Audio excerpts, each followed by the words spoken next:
अस्सलामुअलैकुम। जियो न्यूज़ की पाकिस्तान में तेज़ी से बढ़ती हुई बेकाबू आबादी के मौजू पर इस खुसूसी नशरियात के साथ मैं हूँ सारा इलियास। पाकिस्तान की आबादी में खौफनाक हद तक मुसलसल इजाफे को संगीन तरीन मसला करार देना गलत नहीं होगा, लेकिन बदकिस्मती ये है कि इस अहम तरीन मामले पर मुख्तलिफ हुकूमतों की जानिब से ज़्यादा तवज्जो नहीं दी गई और यही वजह है कि पाकिस्तान दुनिया में आबादी के लिहाज से 5वां बड़ा मुल्क बन चुका है, जबकि दूसरी तरफ वसाइल जूं के तू ही हैं।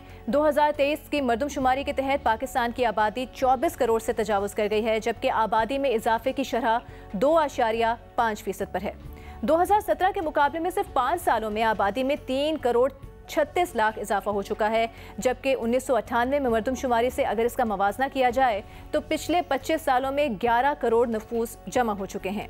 फरवरी में मुल्क में आम इंतखाबात होने जा रहे हैं और सियासी जमातें इंतखाबी मुहिम को हतमी शक्ल दे रही हैं, लेकिन क्या बढ़ती हुई बेकाबू आबादी जैसे संगीन मसले को वो मसला समझने के लिए तैयार हैं?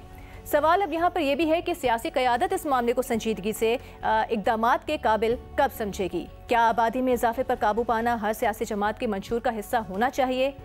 इस अहम तरीन मामले को एक बड़ा इंतखाबी वादा बनाया जाना चाहिए, बनाया जा सकेगा। इसकी अहमियत को उजागर करने के लिए हम आज यहाँ पर जमा हुए हैं। अपने पैनल का आपसे तारुफ कराते हैं। हमें ज्वाइन किया है समाजी कारकुन जनाब शहजाद रॉय, जो कि पाकिस्तान में आबादी और फैमिली प्लानिंग के सफ़ीर भी हैं। इसके अलावा सियासी जमातों से हमें ज्वाइन करेंगे मुस्लिम लीग नून की नुमाइंदगी करेंगे सेनेटर अफनान उल्ला खान साहब, पीपल्स पार्टी की नुमाइंदगी करेंगी शर्मिला फारूकी साहिबा, आबादी के लिहाज से पाकिस्तान के सबसे बड़े सूबे पंजाब के निगरान वज़ीर सेहत नासिर जमाल साहब भी हमारे साथ मौजूद होंगे, इस्लामी नज़रियाती काउंसिल के सेक्रेटरी डॉक्टर इकरामुल हक यासीन और पॉपुलेशन काउंसिल के डायरेक्टर प्रोग्राम्स जनाब अली मोहम्मद मीर साहब भी हमारे साथ इस ट्रांसमिशन में मौजूद होंगे। शहजाद रॉय साहब, आपसे ही गुफ्तगू का आगाज़ करते हैं। जिस हद तक ये हमारी पॉपुलेशन फैल चुकी है और फिर हमारे रिसोर्सेज जो हैं वो हमारे सामने हैं, क्या इस मसले को, जो कि और बहुत सारे मसाइल की जड़ है, हम उतनी संजीदगी से ले रहे हैं जिस तरह से लेना चाहिए? हमने एक प्रोग्राम किया था जियो के ऊपर, एजुकेशन के ऊपर, और उसमें हमने लोगों से जाके पूछा था कि पाकिस्तान का सबसे बड़ा मसला क्या है। तो किसी ने कहा कि जॉब के इश्यूज़ हैं, महंगाई बहुत है, टेररिज्म है, हालात ठीक नहीं है। फिर किसी से पूछा अच्छा पाकिस्तान के टॉप 6-7 मसले बताएं, तो किसी ने कहा फिर जॉब नहीं है, मुश्किलात हैं, महंगाई है। इसमें कोई पॉपुलेशन का नाम नहीं ले रहा था। फिर जब हमने कहा कि अच्छा 4-5 मसले बताएं पाकिस्तान के कौन से बड़े मसले हैं, तो उन्होंने कहा कि जॉब नहीं है, फलां नहीं। हमने कहा पॉपुलेशन, उन्होंने कहा हाँ पॉपुलेशन जो है वो सबसे बड़ा मसला हमारे मुल्क का। तो इसका मतलब है हमें ज़बरदस्ती उनके मुँह में डालना पड़ा कि तो ये हमारी आवाम के अंदर कोई इस बात की रियलाइजेशन नहीं है। सो ये लोगों को ना सिर्फ समझाने की ज़रूरत है कि पॉपुलेशन डायरेक्टली लिंक करता है माँ और बच्चे की हेल्थ से, एक घर की मैनेजमेंट से, एक घर का जो बिज़नेस प्लान आप बनाते हैं कि चलेगा कैसे घर। इसलिए बहुत ज़रूरी है हमारे। और दूसरी एक जो ख़तरनाक बात जो मुझे बहुत ज़्यादा लगती है वो ये लगती है कि पॉलिटिशियंस जो है हमारे, जितने भी सूबों को बजट मिलता है कि वहाँ पर कितनी आबादी है, जी, तो ह्यूमन डेवलपमेंट पे मिलना चाहिए। तो देखिए हमारे पॉलिटिशियंस के पास कुछ लोग बहुत अच्छा काम करते हैं, उनके पास इंसेंटिव क्या है कि वो आबादी के ऊपर मैनेजमेंट करने के लिए बहुत आगे हैं, क्योंकि जितना सूबे में ज़्यादा लोग होंगे उतना बजट मिलेगा। तो फिर उनके विल कैसे डेवलप होगी कि पॉपुलेशन को वो कंट्रोल कर सके? अफनानुल्लाह साहब, आप बताइएगा, जिस तरह से अभी शहजाद रॉय साहब ने बात की है कि आवाम को ये समझना चाहिए, आवाम को ये रियलाइज़ करना चाहिए, लेकिन जो मेजर स्टेक होल्डर्स हैं, जो सियासी पार्टीज़ हैं और दूसरे लोग भी, वो क्या कर रहे हैं इस हवाले से? अगर आप अपनी पार्टी की बात करें तो आपने क्या किया है अपने अदवार में इस अहम तरीन मसले को एड्रेस करने के लिए? काफ़ी दफ़ा पाकिस्तान की अगर आप हिस्ट्री उठा के देखें तो कोशिश की गई है कि हम अपनी पॉपुलेशन को कंट्रोल कर सकें, क्योंकि ज़ाहिर है हमारे रिसोर्सेज जो हैं वो लिमिटेड हैं, और उन्हीं रिसोर्सेज के अंदर अगर आपकी ज़ाहिर पॉपुलेशन बढ़ जाएगी तो आपको वही रिसोर्सेज शेयर करने हैं जो अगर आपकी पॉपुलेशन लिमिटेड हो तब भी आपकी वही होगी रिसोर्सेज। तो हमें इन चीज़ों को सामने रख के जो है वो हमने पहले भी प्लानिंग की थी, लेकिन अनफॉर्चुनेटली जो बर्थ रेट है हमारा वो बहुत हाई है अभी भी। और अगर आप डेवलप कंट्री से कंपेयर करें तो वो 2.2 के अराउंड रखते हैं पर फैमिली, तो हमारा जो है वो इससे सिग्निफिकेंटली हाई है। तो इसकी वजह से काफ़ी मसाइल हमारे दायरे हो रहे हैं। हमने 2013 के अपने मैनिफेस्टो के अंदर ये बात रखी थी कि हम पाकिस्तान का जो डेथ रजिस्टर है और बर्थ रजिस्टर है उसको हम ऑटोमेट करेंगे, ताकि हमें पता हो कि कितने लोग पैदा हो रहे हैं, कितने लोगों की डेथ हो रही है, ताकि हमें एक हमारे पास एक ऐसी इंफॉर्मेशन है जिसके तहत हम सही डिसीजन ले सकें। फिर हमने कॉन्ट्रसेप्शन का जो है वो काफ़ी उसके ऊपर एक्सटेंसिव काम किया। इसके अंदर अवेयरनेस बढ़ाने के लिए हमने अपने मैनिफेस्टो में रखा था, उसके ऊपर हमने काम किया। लेकिन मैं ये समझता हूँ कि मज़ीद इसके अंदर काम किया जा सकता है, क्योंकि अभी भी स्टिल अगर देखा जाए तो जो हमारी फोरकास्ट है पॉपुलेशन ग्रोथ की, वो तकरीबन 450 मिलियन लोग होंगे पाकिस्तान में बाय 2050, अगर हम इसी तरह ही ग्रो करते रहे जैसे हम ग्रो कर रहे हैं। और ज़ाहिर है अभी पानी का मसला है, फूड का मसला है, एनर्जी का मसला है, तो आप इमेजिन कर लें almost we are doubling in the next 30। Afnanullah sahab, 2023 में भी बैठ के हम ये बात कर रहे हैं कि हमें मजीद काम, मजीद प्लानिंग करने की ज़रूरत है। 2013 में जिस तरह से आपने कहा है कि आपने कुछ काम किया, तो वो नताइज तो हमें नज़र नहीं आ रहे, नंबर्स तो कुछ और ही बता रहे हैं। तो क्या वजह है, क्या रुकावटें थी कि उनके ऊपर इम्प्लीमेंट नहीं हो सका, जो भी आपका प्लान था वो सही तरीके से उस पर अमल दरामद नहीं हो पाया, क्या हुआ? देखिए, ये जो है खाली एक आप समझ लें कि ये एक सोशल प्रॉब्लम भी है। इसको खाली अगर हम इस तरह देखेंगे कोई गवर्नमेंट आके कोई काम करेगी और ये मसला हल हो जाएगा, ये उस तरह नहीं है, क्योंकि ज़रा ये इनग्रेन्ड है हमारे सोशल फैब्रिक के अंदर। तो इसके अंदर बहुत ज़्यादा काम जो है वो रिलीजियस पार्टीज़ को करना पड़ेगा अवेयरनेस क्रिएट करने के अंदर, और उसके बाद ही हम इसको अचीव कर सकते हैं इस ऑब्जेक्टिव को। अदरवाइज़ खाली पॉलिटिकल विल से जो है ये मसला हल नहीं होगा।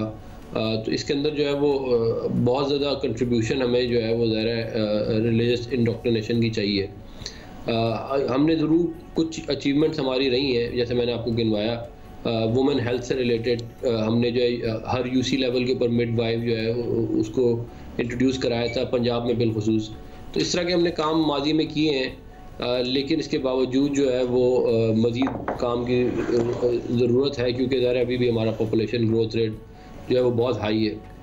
ठीक, अच्छा शर्मिला फारूकी साहिबा, आपकी तरफ मैं आऊँगी। अगर पॉलिटिकल विल हो, कमिटमेंट हो सही मानों में, तो फिर तो आप तमाम स्टेक होल्डर्स को एंगेज भी कर सकते हैं।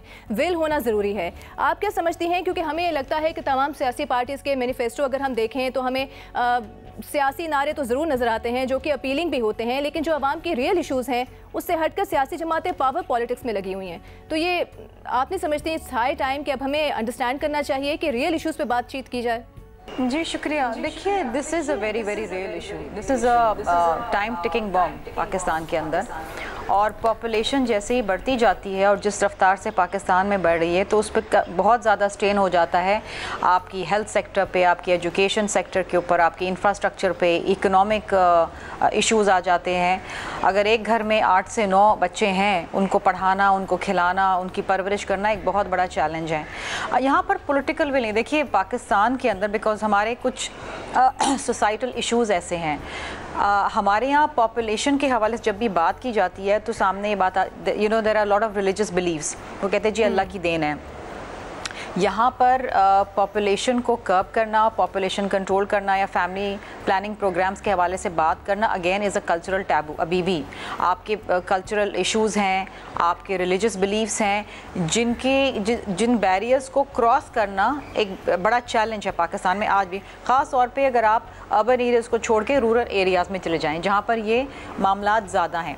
अच्छा, होता क्या है, सबसे इम्पॉर्टेंट चीज़ इसमें ये आती है कि आप ख़वातीन को, लड़कियों को तालीम दें, अवेयरनेस प्रोग्राम्स हों, माओं के लिए अवेयरनेस प्रोग्राम्स हों, उनकी रिप्रोडक्टिव हेल्थ के हवाले से उनको बताया जाए। फिर कम उम्र बच्चियों की जब शादियां हो जाती हैं 9 उम्री के अंदर, तो फिर बच्चे ज़्यादा होते हैं। हमने सिंध के अंदर पीपल्स पार्टी ने बिलखुसूस ये काम किया था कि हम यहाँ पर सिंध चाइल्ड मैरिजेस एक्ट 2013 लेकर आए, जहाँ पर हमने 18 साल से कम उम्र की बच्चियों की शादी जो है उसको एक जुर्म बनाया है। अच्छा, इसमें भी हमें बहुत सारे इश्यूज़ आए इन द सेंस के जो हमारे रिलीजियस जो लोग थे उन्होंने इसके ऊपर बड़ी बातें की कि जी ये तो आप एक लड़की जब बालिग हो जाती है तो उसकी शादी हो जानी चाहिए। अच्छा, बलूगियत सिर्फ जिस्मानी नहीं होती है, बलूगियत होती है जहनी तौर पे भी।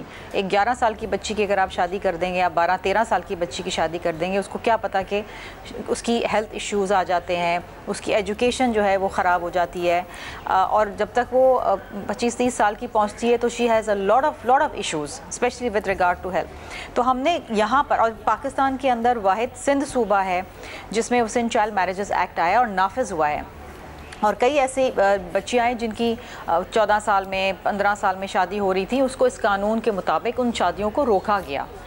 अच्छा, फिर हमने यहाँ पर मदर एंड चाइल्ड मोर्टेलिटी के हवाले से हमने मुख्तलिफ प्रोग्राम्स शुरू किए हैं with the help of the world bank funds, और यहाँ पर हम उन माओं को भी नशोनुमा के लिए स्टाइपेंड देते हैं, बच्चियों को भी, और awareness programme is very very important. देखिए, जब तक आपको तालीम नहीं दी जाएगी और आपको मालूम नहीं होगा कि ज़्यादा बच्चे पैदा करने से और बच्चे एक के बाद एक पैदा करने से औरत की सेहत पे क्या मनफी असरात होते हैं, औरतों को ये समझाना बहुत ज़रूरी है। गांव-गांव, देहात जाना, तहसील में जाना, उन इलाकों में जाना जो एक्सेसिबल भी नहीं है, ये अगेन एक चैलेंज है, लेकिन इसके ऊपर काम बहुत तेज़ी से हो रहा है। दूसरी चीज़ ये है कि अफोर्डेबल और एक्सेसिबल फैमिली प्लानिंग के जो मुख्तलिफ जो ज़राए हैं उनके हवाले से देखें, बांग्लादेश में भी यही इशू आया था। हमारे नेबर्स हैं बांग्लादेश का ना, ये इशू आया था, लेकिन उन्होंने एक नेशनल फैमिली प्लानिंग प्रोग्राम शुरू किया। उन्होंने 6.8 से उनकी जो पॉपुलेशन ग्रोथ थी उसको 2.1 पे ले आए, और उन्होंने यही किया कि उन्होंने बिलखुसूस ख़वातीन को टारगेट किया, उन घरानों को टारगेट किया जहां वो देखते थे कि ज़्यादा बच्चे हैं, ज़्यादा वहां पर पैदावार हो रही है।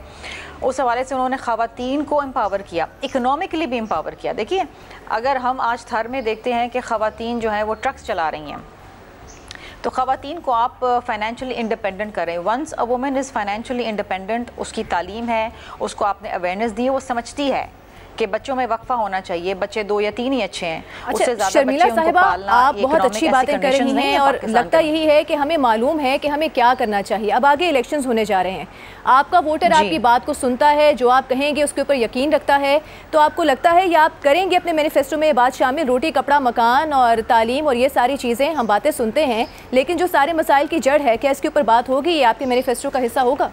देखिए, मैनिफेस्टो में तो हमारे ये हिस्सा होता ही है, लेकिन इसके अलावा हम ये नहीं करते कि हर 5 साल बाद जब हम मैनिफेस्टो लेकर आते हैं तो जब भी हम इसके ऊपर बात करते हैं।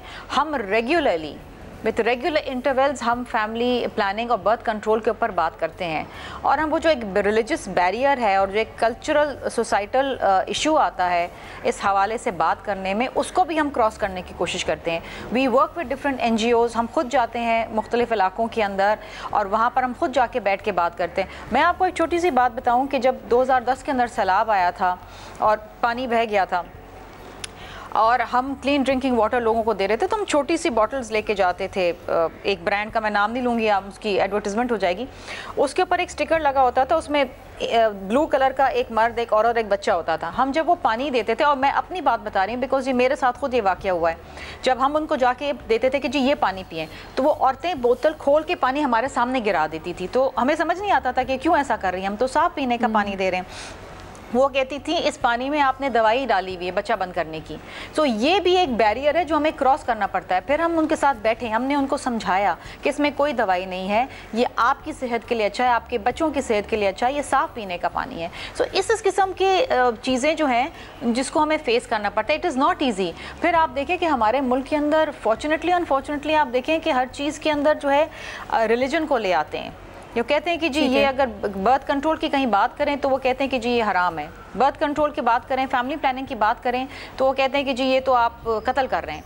ये इस किस्म की चीज़ें हम ग्राउंड पे जब काम करते हैं अपने वर्कर्स के साथ, आपने बहुत सारे रिलीजियस बैरियर्स की बात की है शर्मिला, तो मैं यही बात लेके जाऊंगी इस्लामी नज़रियाती काउंसिल के सेक्रेटरी डॉक्टर इकरामुल हक की तरफ। डॉक्टर साहब ये बताइएगा कि चाहे कम उम्री में शादी की बात हो, ख़वातीन की तालीम की बात हो, फैमिली प्लानिंग की बात हो, उसमें आड़े आ जाते हैं वो सारे बिलीफ्स या ट्रेडिशनल मिथ्स जिसकी वजह से अगर हम कुछ करना भी चाहें तो वो कर नहीं पाते। जी बहुत शुक्रिया।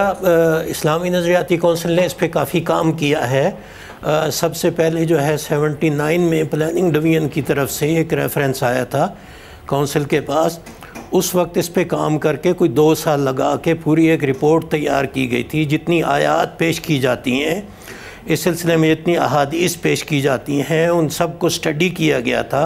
और चूँकि वो एक पहली स्टडी थी इस किस्म की, इसलिए उस वक्त ये तजवीज़ किया गया था, ये 84 में पहली दफ़ा रिपोर्ट आई थी, उसमें ये तजवीज़ किया गया था कि फ़ैमिली प्लानिंग के साथ साथ बहबूद आबादी के साथ साथ हम कोशिश करें कि मुआशी और माशरती प्लानिंग भी ऐसी अच्छी करके करें कि लोगों को सहूलियात फ़राहम हों। और उसके आखिर में जो तजावीज़ दी गई थी वो उस लेवल पे ये दी गई थी कि इनफरादी तौर पे मियाँ बीवी या घर वाले अपनी ज़रूरियात को देखते हुए या अपनी सेहत के मसाइल को देखते हुए कर सकते हैं, बहबूद आबादी का इंतज़ाम करना चाहिए, उनको इजाज़त है। लेकिन उसके बाद अब दोबारा आके 2021 में सदर ममलिकत ने फिर से इस मसले की बात की इस्लामी नज़रियाती कौंसिल के साथ, तो हमने बहुत सारे स्टेक होल्डर्स को जमा किया कौंसिल में, हर तरह के उलमा को बुलाया, हर मकतब फ़िक्र को बुलाया, हेल्थ मिनिस्ट्री के डीजी उस वक्त तशरीफ़ ले आए जो इसको डील कर रहे थे, उसके ऊपर फिर बहुत अच्छे तरीके से बहस की गई और उसके लिए सिफारिशात तैयार की गई।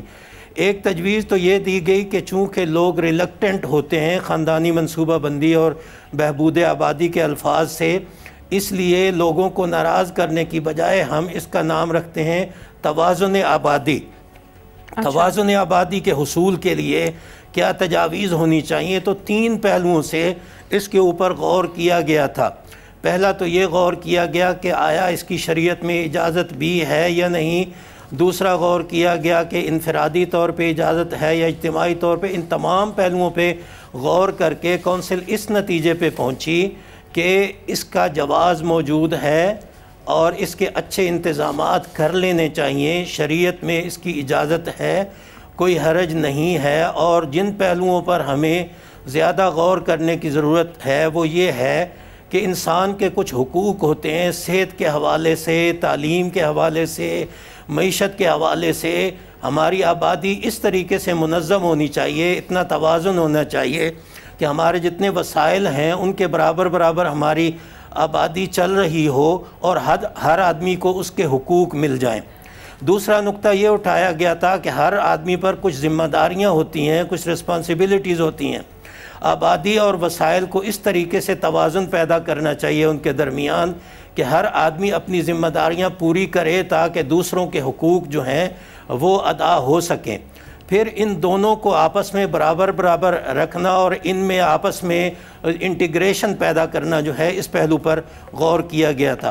तो इमाम गज़ाली का एक कौल जो है वो बाकायदा इस रिपोर्ट में दर्ज किया गया, जिसमें उन्होंने सेहत के हवाले से भी लिखा, जिसमें उन्होंने इंसानी जिस्म की खूबसूरती के हवाले से भी लिखा, तालीम के हवाले से भी लिखा कि उसको मेंटेन करने के लिए आबादी में तवाज़ुन कायम रखा जा सकता है।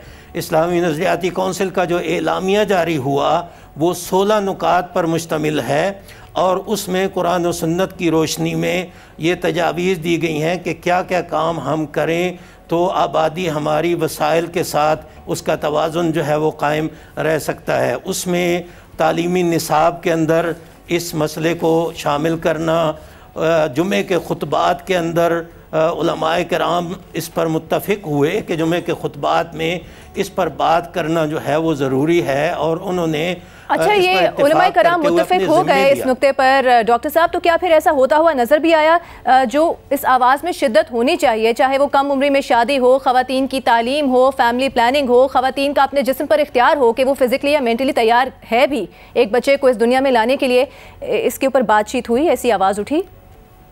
जी, जिस तरीके से कौंसिल ने जो तजावीज़ दी हैं उस पर अमल करना कौंसिल का काम नहीं है। कौंसिल अमल करने वाला इदारा नहीं है। अमल करने वाली एजुकेशन मिनिस्ट्री होगी, हेल्थ मिनिस्ट्री होगी, मीडिया होगा, हमारे जो पार्क पार्क्स वगैरह बनाना, तफरीही मकामात बनाना, लोग ताकि कुछ मसरूफ़ हों, उनको कोई इंटरटेनमेंट कहीं मिले, घर से वो बाहर निकलें। ये 16 नुक्ते हैं, उनके ऊपर बहुत सारे स्टेक होल्डर्स हैं, और अगर उन सब को जमा किया जाए, फिर से इसके ऊपर अमल पे नज़रसानी की जाए कि कितना हो पा रहा है, कितना नहीं हो पा रहा, तो उससे बहुत फ़र्क पड़ सकता है। जो रिलीजस बात की जाती है, इस्लामी नज़रियाती कौंसिल रिलीजस इंटरप्रिटेशन का सबसे बड़ा इदारा है, और उन्होंने एलामिया बाकायदा जारी कर दिया है कि फ़लाँ फ़लाँ तरीक़ों से 16 ज़राए ऐसे हैं जिनके ज़रिए हम बहबूद आबादी या तवाज़ुन आबादी पर अमल कर सकते हैं। अच्छा ठीक है, अभी लेंगे एक ब्रेक के बाद वापस आते हैं। Welcome back. अपनी गुफ्तगू का सिलसिला एक बार फिर से जारी रखते हैं। शहजाद, जो हमारे सामने एक पिक्चर बन रही है वो ये है कि जो सियासी पार्टीज़ के नुमाइंदगान हैं उन्होंने कहा कि हमारे पास प्लान है, हमने कोशिश भी की, इकदाम भी लिए, लेकिन बहुत सारे रिलीजियस बैरियर्स हैं। और फिर जैसे डॉक्टर इकराम साहब कह रहे हैं कि हमने मीटिंग की, मुशावरत की, एलामिया जारी कर दिया गया, तो बेसिकली प्रॉब्लम कहाँ पे है फिर? देखें, इससे ज़्यादा क्लियर क्या वर्डिक्ट हो सकता है जो इस्लामी नज़रिया काउंसिल से जो आया है कि वो कह रहे हैं कि शरई हिसाब से बिल्कुल ठीक है। हाँ। और तो कुछ चाहिए नहीं, हम इस्लामिक रिपब्लिक ऑफ पाकिस्तान है, हमारी शरई काउंसिल ये कह रही है कि शरीयत के हिसाब से ठीक है। देखिए, मैंने जितना मेरा एक्सपीरियंस है, और एक्सपर्ट्स और बेहतर बता सकते हैं, इस मुल्क के अंदर एक बहुत बड़ी तादाद है कपल्स की जिनकी शादी होती है, वो कॉन्ट्रासेप्टिव्स यूज़ करना चाहते हैं। एक तो है ना कि लोगों को कन्विंस करना, जो आप बात करें कि हम बताएं लोगों को कि वो कन्विंस हों और फैमिली प्लानिंग करें और पॉपुलेशन मैनेजमेंट हो, बट जो आदमी और औरत करना चाह रहे हैं, एक्सेस नहीं उसके पास, उनके पास एक्सेस नहीं, नंबर 1। तो ये तो हुकूमत फ़ौरन प्रोवाइड कर सकती है उनको, जो उनके हेल्थ यूनिट्स हैं, जो क्लिनिक्स हैं, स्टेट प्रोवाइड करें उनको, मल्टीपल इंटरवेंशंस हो सकती हैं इसके अंदर। दूसरा, जो अगर मैं सोल्यूशन की आपसे बात करूं, एक तो देखें ये होना चाहिए, एक्सेस होना चाहिए। दूसरा जो मुझे लगता है कि जो मैं एज गुडविल एम्बेसडर कर सकता था, बिकॉज जब मुझे पॉपुलेशन का एम्बेसडर बनाया तो मुझे हंसी आ रही थी, मुझे लग रहा था कि एजुकेशन रिफॉर्म्स में तो हम इम्पैक्ट क्रिएट कर सकें, बट यहाँ पर तो it's such a difficult area. तो मैंने सोचा था मैं कुछ ज़रूर टेंजिबल करके जाऊँ कि कुछ उसका इम्पैक्ट ज़रूर हो जी। तो हमने फिर एक काम ऑब्वियसली तमाम स्टेक होल्डर्स के साथ मिलकर, और NCMNH एक इदारा है उनके साथ मिलकर, उन्होंने एक online programme health reproductive health के लिए बनाया। और इस ऑनलाइन प्रोग्राम को, इसको आप अवेयरनेस प्रोग्राम कह लें, कोई टेस्ट कह लें, शादी करने से पहले मियाँ बीवी दोनों को ये ऑनलाइन कोर्स करना ज़रूरी होना चाहिए। तो हमने ये प्रोग्राम दिया, फिर हम नादरा से मिले, हम मिनिस्ट्री से मिले, हम तमाम इदारों से मिले जहाँ से इम्प्लीमेंट हो सकता है। और हमने कहा कि जो कपल्स का जो निकाह नामा होता है, अच्छा, वो रजिस्टर जब हो सके, जब वो कोर्स कर लें। उसके अलावा दूसरी बात ये थी कि जितनी यूनिवर्सिटीज़ हैं, देखिए रिप्रोडक्टिव हेल्थ कोर्स जो है ये सिर्फ फैमिली प्लानिंग के लिए नहीं है, ये उनकी हेल्थ के लिए, उनकी और बहुत सारे इशू, तो ये तो तमाम यूनिवर्सिटीज़ के अंदर एज अप्रोप्रिएट तालीम तो वैसे भी देनी चाहिए। तो मैं समझता हूँ ये अगर इम्प्लीमेंटेशन हो जाती है इस प्रोग्राम की, जो कि हम बहुत करीब हैं और सब का कंसेंसस है इसके ऊपर, कि निकाह रजिस्टर इज जस्ट लाइक कि आपको लाइसेंस चाहिए होता है। मैं आप किसी को रोक नहीं सकते कि इसका आप बच्चे पैदा करें या ना करें, आप उनको अवेयर कर सकते हैं। गाड़ी जब कोई चलाता है आप उसको लाइसेंस देते हैं कि किसी को मार ना दे। इसी तरीके से माँ बाप जो होते हैं उनके पास ये लाइसेंस होना चाहिए। इसका मतलब है कि अवेयरनेस होनी चाहिए कि अगर वो किसी को इस दुनिया में लेकर आ रहे हैं तो उसकी ज़िंदगी क्या बेहतर तरीके से गुजर पाएगी, क्या उनके वसाइल हैं उस तरह के, क्या आगे पूरी फैमिली की ज़िंदगी का सवाल है। बिल्कुल जी। तो ये कोर्स हो, ऑनलाइन कोर्स कर लें और वो निकाह रजिस्टर हो, ये इम्प्लीमेंट हम करा रहे हैं। आई होप कि कुछ अरसे के अंदर ना सिर्फ यूनिवर्सिटीज़ के अंदर ये कोर्स पढ़ाया जाए, हम हायर एजुकेशन से मिल चुके हैं, इसके ऊपर बहुत इस पर डिस्कशन हो रही है, और नादरा से भी हमारी बात हो गई है कि इसको कंपलसरी करना ज़रूरी है कि एटलीस्ट वो अवेयर हों कि फैमिली प्लानिंग और मदर चाइल्ड हेल्थ के बारे में उनको इंफॉर्मेशन हो। ठीक है डॉक्टर नासिर जमाल साहब, चूँकि सेहत के शोबे से आपका ताल्लुक़ है, जिस तनासुब से आबादी बढ़ रही है, तो इसका फॉल आउट क्या हो सकता है एक आम आदमी की अंडरस्टैंडिंग के लिए? आप बताइए कि और तो बहुत सारे मसले मसाइल हैं ही, एक औरत की सेहत किस हद तक असरअंदाज होती है जब उसको इख्तियार ही नहीं होगा अपने जिस्म के ऊपर, फैसला साजी के हवाले से कि वो बच्चा पैदा करना चाह रही है, नहीं चाह रही है, और फिर आगे अगर वो बच्चा पैदा हो जाता है या मज़ीद फैमिली हो जाती है, उनकी सेहत किस हद तक मुतासिर हो सकती है? देखिए, पहली बात है, अभी तो हम पहले फिगर से शुरू करते हैं जो अभी तक आपने नहीं किया, कि इस वक्त पाकिस्तान आबादी के लिहाज से दुनिया का 5वां बड़ा मुल्क बन रहा है। और पंजाब जो सूबा है, जो आबादी के लिहाज से पाकिस्तान का बहुत बड़ा सूबा है, ये दुनिया के 12वें मुल्कों को, अगर मुल्कों की आबादी को दिया जाए तो ये 12वां मुल्क बन सकता है। तीसरी चीज़ ये है कि माहौलियात की जो एक रिपोर्ट आई है उसमें पाकिस्तान जो है इस वक्त उन तमाम 10 ममालिक में है जो एनवायरनमेंट से अफेक्ट होंगे।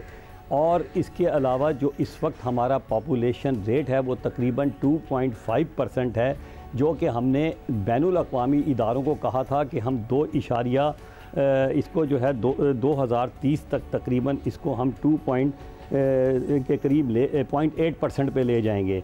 इसी तरह एक चीज़ होती है आपकी कि टोटल फर्टिलिटी रेट, यानी कि वो ख़वातीन जो अपनी ड्यूरिंग दी मैरिज लाइफ कितने बच्चे एवरेज पाकिस्तान में पैदा कर रही हैं, वो तकरीबन 3.5 के करीब है, जो हम 2030 में चाहते हैं कि किसी तरह इसको 2 बच्चों तक महदूद कर लें।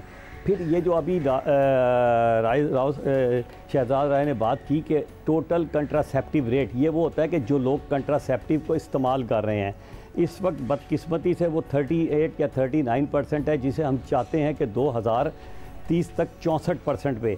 अच्छा, ये तो सारी बातें थी, मैं बड़ी देर से ये सारी गुफ्तगू सुन रहा था और ये जो नाराज़ होइएगा मेरी बात से कि सबसे आसान काम ये है कि 75 साल में किसी भी हुकूमत ने सीरियसली पॉपुलेशन पे काम ही नहीं किया।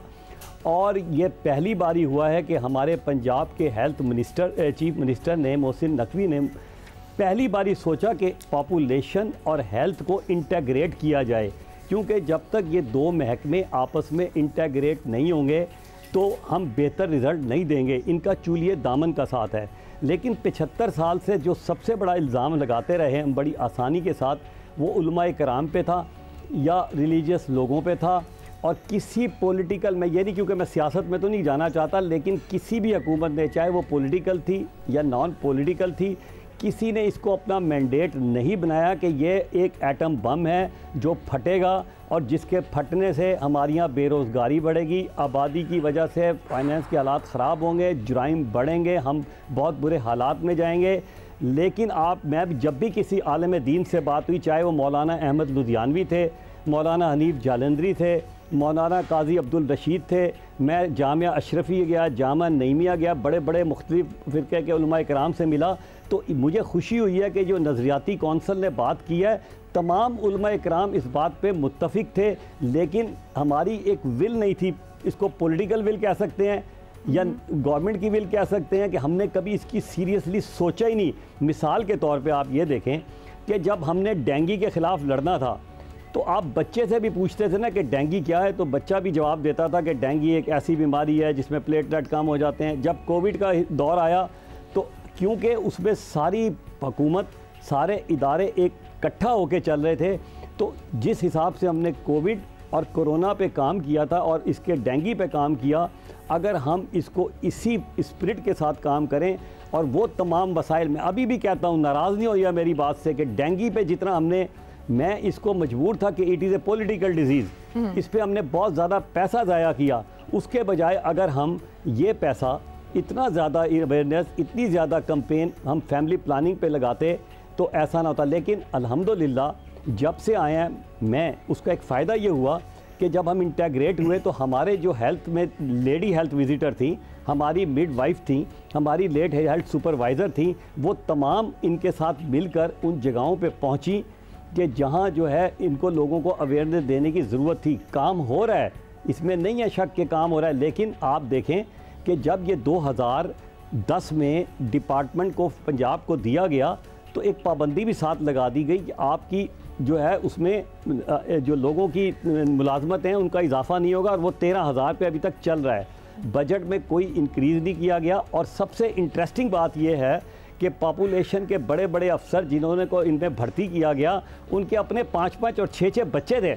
मतलब वो लोग जिनको पॉपुलेशन प्लानिंग में नौकरी दी गई है, तो मेरी ज़ाती राय में एक उलमा कराम ने आपको क्या दिया कि हाँ जी ये एक अच्छा और जायज़ तरीका है। और इस पर कोई शक नहीं कि जो शहजाद राय ने कहा कि निकाह से पहले इस पे भी काम हो रहा है, इसके अलावा एज पे भी हमें काम हो रहा है। लेकिन सबसे इम्पॉर्टेंट चीज़ ये है कि हम सारे मिलके इसको एक हंगामी बुनियादों पे लड़ें। हमने एक काम किया इस दौर में कि तकरीबन $100 मिलियन का माहिदा किया है WHO के साथ, एक लोन मिल रहा है जो कि इंटरेस्ट फ्री होगा। ये भी एक अच्छी बात ही है, और ये हमारे चीफ मिनिस्टर की विजन थी, जिसमें हमने 70% इसमें से हेल्थ के हवाले से पॉपुलेशन पे काम होगा और 30% यानी ये इंटेग्रेटेड बजट है। इस बजट से हम पहला काम जो करेंगे, हम इसमें अवेयरनेस करेंगे जो आपने शुरू किया। आपका नुक्ता आ गया, इसी बात को मैं आगे लेके बढ़ती हूँ। अली मीर साहब, चूँकि आप पॉपुलेशन काउंसिल से भी मुंसलिक हैं, ये बताइएगा मुख्तलिफ वजूहात यहाँ पर जो मौजूद मेहमान हैं उन्होंने हमारे सामने रखी हैं, तो क्या हमें वाकई हंगामी बुनियादों पर अब कुछ प्लान करना होगा? एक तरफ बात की जाती है कि कुछ रिलीजियस बैरियर्स हैं, दूसरी तरफ बात की जाती है कि पॉलिटिकल विल है ही नहीं। आपके नज़दीक कौन सी अहम वजूहात हैं इसके पीछे? जी देखिए, बहुत शुक्रिया, आपने प्रोग्राम में मदऊ किया। मेरे ख्याल में जो सबसे मेरे ख्याल में सारे जितने भी हमारे पार्टिसिपेंट्स हैं, पैनलिस्ट हैं, उन्होंने बहुत अच्छी बातें की और बिल्कुल सही उन्होंने जो है इश्यूज़ जो हैं वो हाईलाइट किए। मेरे ख्याल में एक जो सबसे बड़ी पहली चीज़ ये है कि एक हमारे यहाँ सियासी तसलसल और पॉलिसीज़ और प्रोग्राम में तसलसल नहीं रहा है।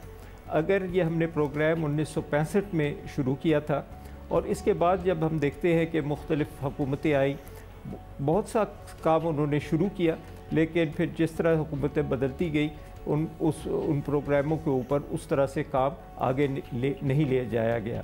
अगर हम मिसाल के तौर पे उन ममालिक की मिसाल लेते हैं जहाँ पे प्रोग्राम बहुत कामयाब रहा है, जैसे बांग्लादेश या ईरान, तो अगर बांग्लादेश की मिसाल ली जाए, जब बांग्लादेश अलग मुल्क बना तो उस वक्त जितनी उसके बाद से अब तक जितनी भी हुकूमतें आई हैं, उन्होंने आबादी के मसले को अपनी तरजीहात में सरफहरिस्त रखा है, चाहे वो फ़ौजी हुकूमतें हों या चाहे वो सियासी हुकूमतें हों, और उसके ऊपर उन्होंने बिल्कुल यानी यूनिफोकस तरीके से काम किया है।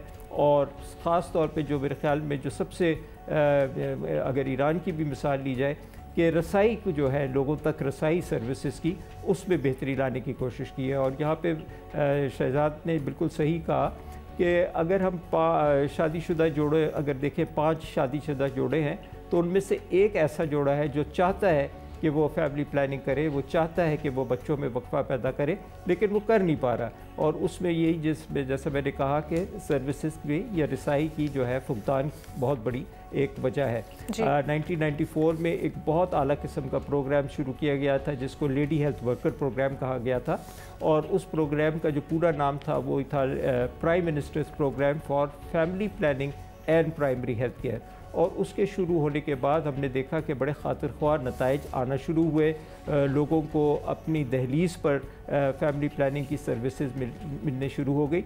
लेकिन फिर जिस तरह मैंने पहले कहा कि हम देखते हैं कि इस प्रोग्राम में जो है बहुत सारे खलल आए, बहुत सारी रुकावटें आई, उनका जो फोकस था फैमिली प्लानिंग का उससे उनको हटाया गया, मुख्तलिफ और उनके ऊपर जो है काम मुसल्लत किया गया, जिसकी वजह से वो फोकस उनका हट गया। और एक और भी चीज़ है कि जिस तरह मैंने कहा कि शुरू में जब ये प्रोग्राम शुरू हुआ था तो 33,000 ये वर्कर्स जो थी ये एम्प्लॉय की गई थी, और अब जो है उसकी तादाद तकरीबन 80 से 90 हज़ार है। लेकिन अब हमारी आबादी 240 मिलियन है, तो इस नंबर को भी हमें उसी हवाले से डबल करने की ज़रूरत है, क्योंकि ये लेडी हेल्थ वर्कर 1000 से 1200 अफराद के लिए एक वर्कर होती है। तो अगर इस वक्त 240 मिलियन आबादी है तो तकरीबन हमारे पास 2 लाख वर्कर्स होनी चाहिए जो ये सहूलियात दे सके। फिर इसी तरह से जिस तरह हमारे मिनिस्टर साहब ने कहा कि पॉपुलेशन वेलफेयर के ऊपर ये सारे सूबों में इनके ऊपर जो है बहबूद आबादी पे जोर दिया गया कि ये सर्विसेज दें, तो इनके जो नंबर्स हैं, इनकी जो फैसिलिटीज़ है वो बहुत कम है। पूरे मुल्क में तकरीबन 3 से 4 हज़ार है। तो अगर हम हेल्थ की अपनी जो हमारे ख़ास तौर पे जो पब्लिक हेल्थ की यानी सरकारी से सहूलियात है सेहत की, वहाँ पर भी हम ये कोशिश करें, वहाँ पे जो हमारी लेडी हेल्थ विजिटर्स होती है जो फैसिलिटी बेस्ड है, लेडी हेल्थ वर्कर तो कम्युनिटी बेस्ड है, lady health visitor facility based है, उसको हम जो है इस्तेमाल करें फैमिली प्लानिंग सर्विसेज देने के लिए। और साथ साथ फिर ये भी बहुत ज़रूरी है कि हमारे पास प्राइवेट सेक्टर का एक बहुत बड़ा जाल, बहुत वसी जाल है। अगर हम प्राइवेट सेक्टर को भी अपना इस्तेमाल कर सकते हैं तो उनके ज़रिए भी अगर हम फैमिली प्लानिंग की सर्विसेज दें तो रसाई में बेहतरी आ सकती है। पॉपुलेशन काउंसिल चूँकि एक रिसर्च का इदारा है, तो हमने पिछले दिनों यहाँ पे इस्लामाबाद के दही इलाकों में एक प्रोजेक्ट किया जिसमें हमने प्राइवेट सेक्टर के जो मेल फिजिशंस हैं, फैमिली फिजिशंस हैं, उनको ट्रेनिंग दी, उनको इंफॉर्मेशन और एजुकेशन मटीरियल्स दिए, और फिर उस ट्रेनिंग के बाद हमने उनको कहा कि अगर आप फैमिली प्लानिंग के बारे में बात करें, जो भी आपके पास मर्द और ख़वातीन आते हैं, और मुख्तसर से अरसे में यानी 6 महीने के अरसे में हमने देखा कि उन सब की जो है उनके पास जो क्लाइंट्स आने लगे फैमिली प्लानिंग के, उसमें तदरीज इजाफा होता गया है। तो यानी इस तरह के बहुत सारे हमारे पास एग्जाम्पल्स मौजूद हैं, हमारे इस्लामी ममालिक के मिसालें हमारे पास बिल्कुल। आपने कुछ से पहले बांग्लादेश की भी मिसाल दी कि किस तरह से उन्होंने पॉपुलेशन को कंट्रोल किया, वो भी हमारे सामने एक मॉडल है। अभी लेंगे एक ब्रेक के बाद वापस आते हैं। Welcome back. अफनानुल्लाह साहब, ये बताइएगा, बात हो रही है कि पॉलिसीज़ का तसलसल नहीं रहता, अगर कोई पॉलिसी बनाई भी जाए तो तसलसल नहीं रहता, उसकी वजह से मसला बहुत ज़्यादा हो जाता है। आप ये बताइएगा, आप चूँकि आपके भी अगर मैनिफेस्टो हम देखें, मंशूर देखें, तो उसमें हमें वोट को इज़्ज़त दो, खिदमत को वोट दो और ये सारे नारे नज़र आते हैं। आप अपने मैनिफेस्टो का हिस्सा बनाएंगे इस अहम तरीन इशू को, इसको एड्रेस करने के लिए? देखिए, हमने ये इतना आम सब्जेक्ट है कि हमने इस दफ़ा एक सेपरेट कमेटी पूरी पॉपुलेशन वेलफेयर से रिलेटेड बनाई है, जिसके अंदर उससे रिलेटेड एक्सपर्ट्स रखे हैं और वो इसके ऊपर काम कर रहे हैं। और इंशाल्लाह आने वाले 1 हफ्ते या 10 दिन के अंदर आप हमारा मैनिफेस्टो देख लेंगे। उसके अंदर इसके ऊपर काफ़ी एक्सटेंसिवली काम किया और हम ये समझते हैं कि ये बिल्कुल एक टिकिंग टाइम बॉम्ब है, और अगर हमने अपने पॉपुलेशन को कंट्रोल नहीं किया तो हमारे बहुत सारे और मसाइल पैदा हो जाएंगे, और उसकी वजह से जो है वो मुल्क को बहुत मसले होंगे। जहाँ तक पॉलिसी की तसलसल का ताल्लुक है, तो वो तो हर जगह ही उसका एप्लीकेशन होती है, क्योंकि पॉलिसी का तसलसल खाली पॉपुलेशन वेलफेयर में नहीं है, बाकी जगहों पे भी नहीं है, क्योंकि उसका एक बिगर प्रॉब्लम है, वो भी इंशाल्लाह हम सॉल्व करने की कोशिश कर रहे हैं। लेकिन जिस तरह से अभी डॉक्टर जमाल नासिर साहब ने मिसाल दी कि डेंगू को कंट्रोल करने के लिए जिस किस्म की एग्रेसिव कैंपेनिंग की गई, तो क्या उस किस्म की कैंपेनिंग हम इस मामले में नहीं कर सकते? नहीं, बिल्कुल कर सकते। मेरा ख्याल है कि अगर हम इसके ऊपर बेहतर हमारी प्लानिंग हो, हम ज़्यादा एग्रेसिवली इसको परसू करें, और ज़ाहिर रिलीजियस जो एलिमेंट है वो भी हमारा साथ दे, और जो प्रोडक्ट्स हैं कॉन्ट्रासेप्टिव और जो ट्रेनिंग वगैरह देनी है मिडवाइफ को, और जो ये अगर हम सारे काम जो एक स्ट्रेटजी के तहत करें और एग्रेसिवली करें तो उसका अच्छा इम्पैक्ट आएगा। अच्छा शर्मिला साहिबा, चूँकि आप खुद एक ख़ातून हैं, तो आप इस बात की अहमियत पर रोशनी डालिएगा कि ख़ातून की तालीम, उसका अपने आप पर इख्तियार होना, फ़ैसला साजी के हवाले से अहम मामलात में इस बारे में सेंसिटाइज़ करना कितना अहम है। ख़ासतौर पर अगर हम देही इलाकों की बात करें तो वहाँ पर तो बड़ा मुश्किल हो जाता है काम। जी, जैसे मैंने आपसे पहले कहा ना कि ये इंतहाई चैलेंजिंग काम है। ये हम यहाँ बैठ के बात तो कर रहे हैं ऑन द नेशनल नेटवर्क, लेकिन ये समझ लें कि ये इस तरीके से है जैसे आपने किसी को कन्विंस करना है कि आपने अगले 10 दिन खाना नहीं खाना। आप यकीन करें कि द काइंड ऑफ चैलेंजेस और छोटे छोटे इश्यूज़ के ऊपर किसी के घर में जाना, अगर हम ये कहते हैं कि हमें पॉपुलेशन कंट्रोल पे या बर्थ कंट्रोल पे बात करनी है, तो हमें घर के अंदर घुसने ही नहीं देते। और जिस तरीके से ख़ास तौर पे देहातों के अंदर, और ठीक है, देखें एक रिलीजियस बिलीफ है, आप समझते हैं कि औलाद होना एक बहुत बड़ी नेमत है, लेकिन अगर आप उनको सही पाल नहीं सकते, खिला नहीं सकते, उनकी परवरिश सही नहीं कर सकते, उनकी हेल्थ को नहीं देख सकते, तो फिर अगेन आप उस बच्चे के साथ ज़्यादती कर रहे हैं। अब देखिए, बहैसियत एक औरत, मेरे लिए भी ये कराची में ही ले लें, मैं क्यों कहूँ कि जी देही इलाकों में ये मुश्किल, इवन कराची में बड़े बड़े घरानों के अंदर जब हम जाते हैं तो ये बात नहीं होती, हम नहीं कर सकते ये बात, because it is still considered a cultural taboo कि आप नहीं बात कर सकते पॉपुलेशन ग्रोथ की, आप नहीं कह सकते आप कॉन्ट्रासेप्टिव ले लें, आपके 4 बच्चे हैं, मतलब किस तरीके से। यहाँ पर देखिए, हमें अगेन टेक्निकल असिस्टेंस की ज़रूरत है, रिसर्च बेस्ड। इसके लिए पाकिस्तान पॉपुलेशन काउंसिल बनाए, उनकी I think chairperson Zeba Sattar साहिबा हैं, और इनका काम है कि एडवाइस करना गवर्नमेंट को, टेक्निकल असिस्टेंस देना। मुझे लगता है कि इट्स लाइक अ रिडंडेंट इदारा। इसी तरीके से अभी आपके एक गेस्ट बात कर रहे थे जिनका ताल्लुक इस्लामी नज़रियाती काउंसिल से था। अब अगेन, अब जब आप तवाज़न की बात करते हैं, और तवाज़न पे मुझे याद आया कि पॉपुलेशन काउंसिल ने कुछ साल कबल एक प्रोग्राम बनाया था, उसका भी नाम तवाज़ुन ही था। जब आप तवाज़ुन की बात करते हैं, जब इस्लाम भी कहता है हर चीज़ का तवाज़ुन हो, तो इस्लामिक आइडियोलॉजी के मेंबर्स में ही तवाज़ुन नहीं है। 20 मेंबरान में एक खातून है, और वो भी आप यकीन करें कि रेजोल्यूशंस पास हुई असम्बलियों के अंदर कि जी उसमें खातून, पहले तो एक खातून भी नहीं होती थी। हालांकि आइन के अंदर है कि at least there should be one, at least का मतलब ये नहीं कि एक होना ज़रूरी है, एटलीस्ट कम 4-5 तवाज़ुन उसमें तो लेकर आए, ताकि ख़वातीन इन मसाइल पे तो बात कर सकें कि जो ख़वातीन के साथ आते हैं, मैरिजेस, कम उम्री की शादियाँ, आज तक पाकिस्तान में सिवाय सिंध असम्बली के अंदर और किसी असम्बली में ये कानून पास नहीं हो सका। इस खुसूसी नशरियात का सिलसिला जारी है। अभी लेंगे एक ब्रेक के बाद वापस आते हैं।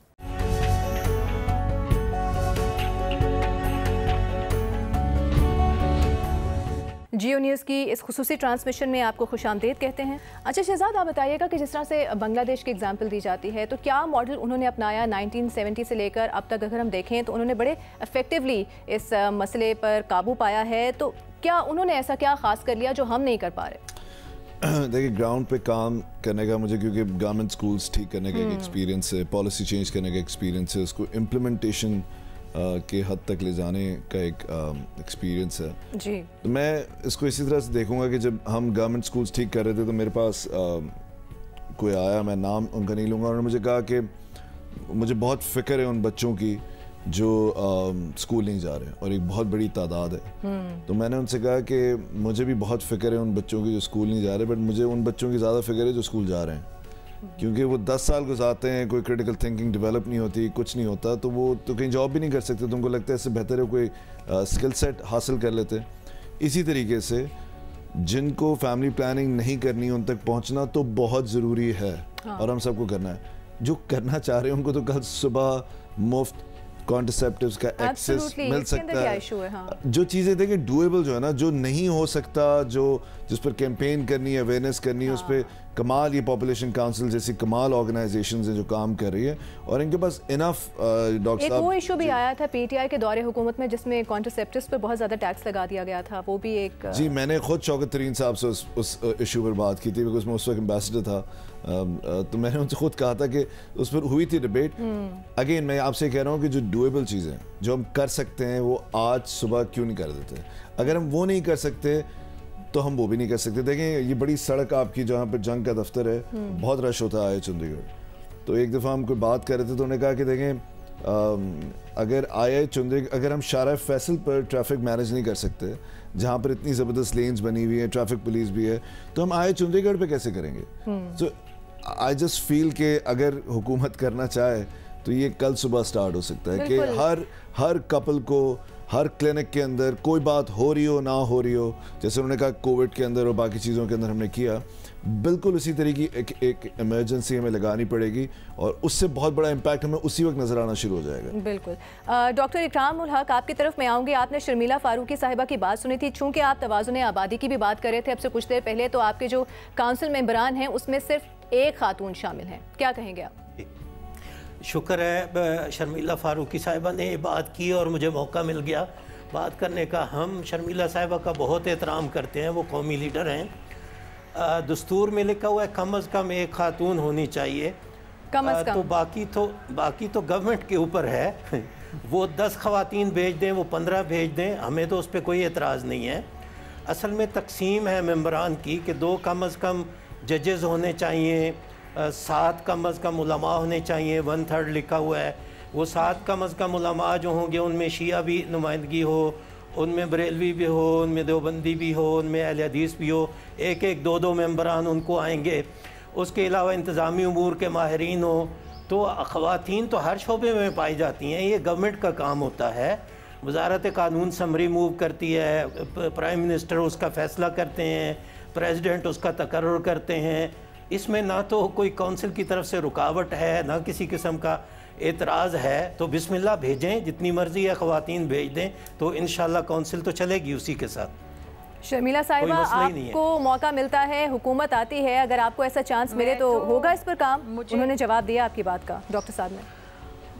मुझे बहुत खुशी हुई डॉक्टर साहब की ये बात सुन के, and I really appreciate it.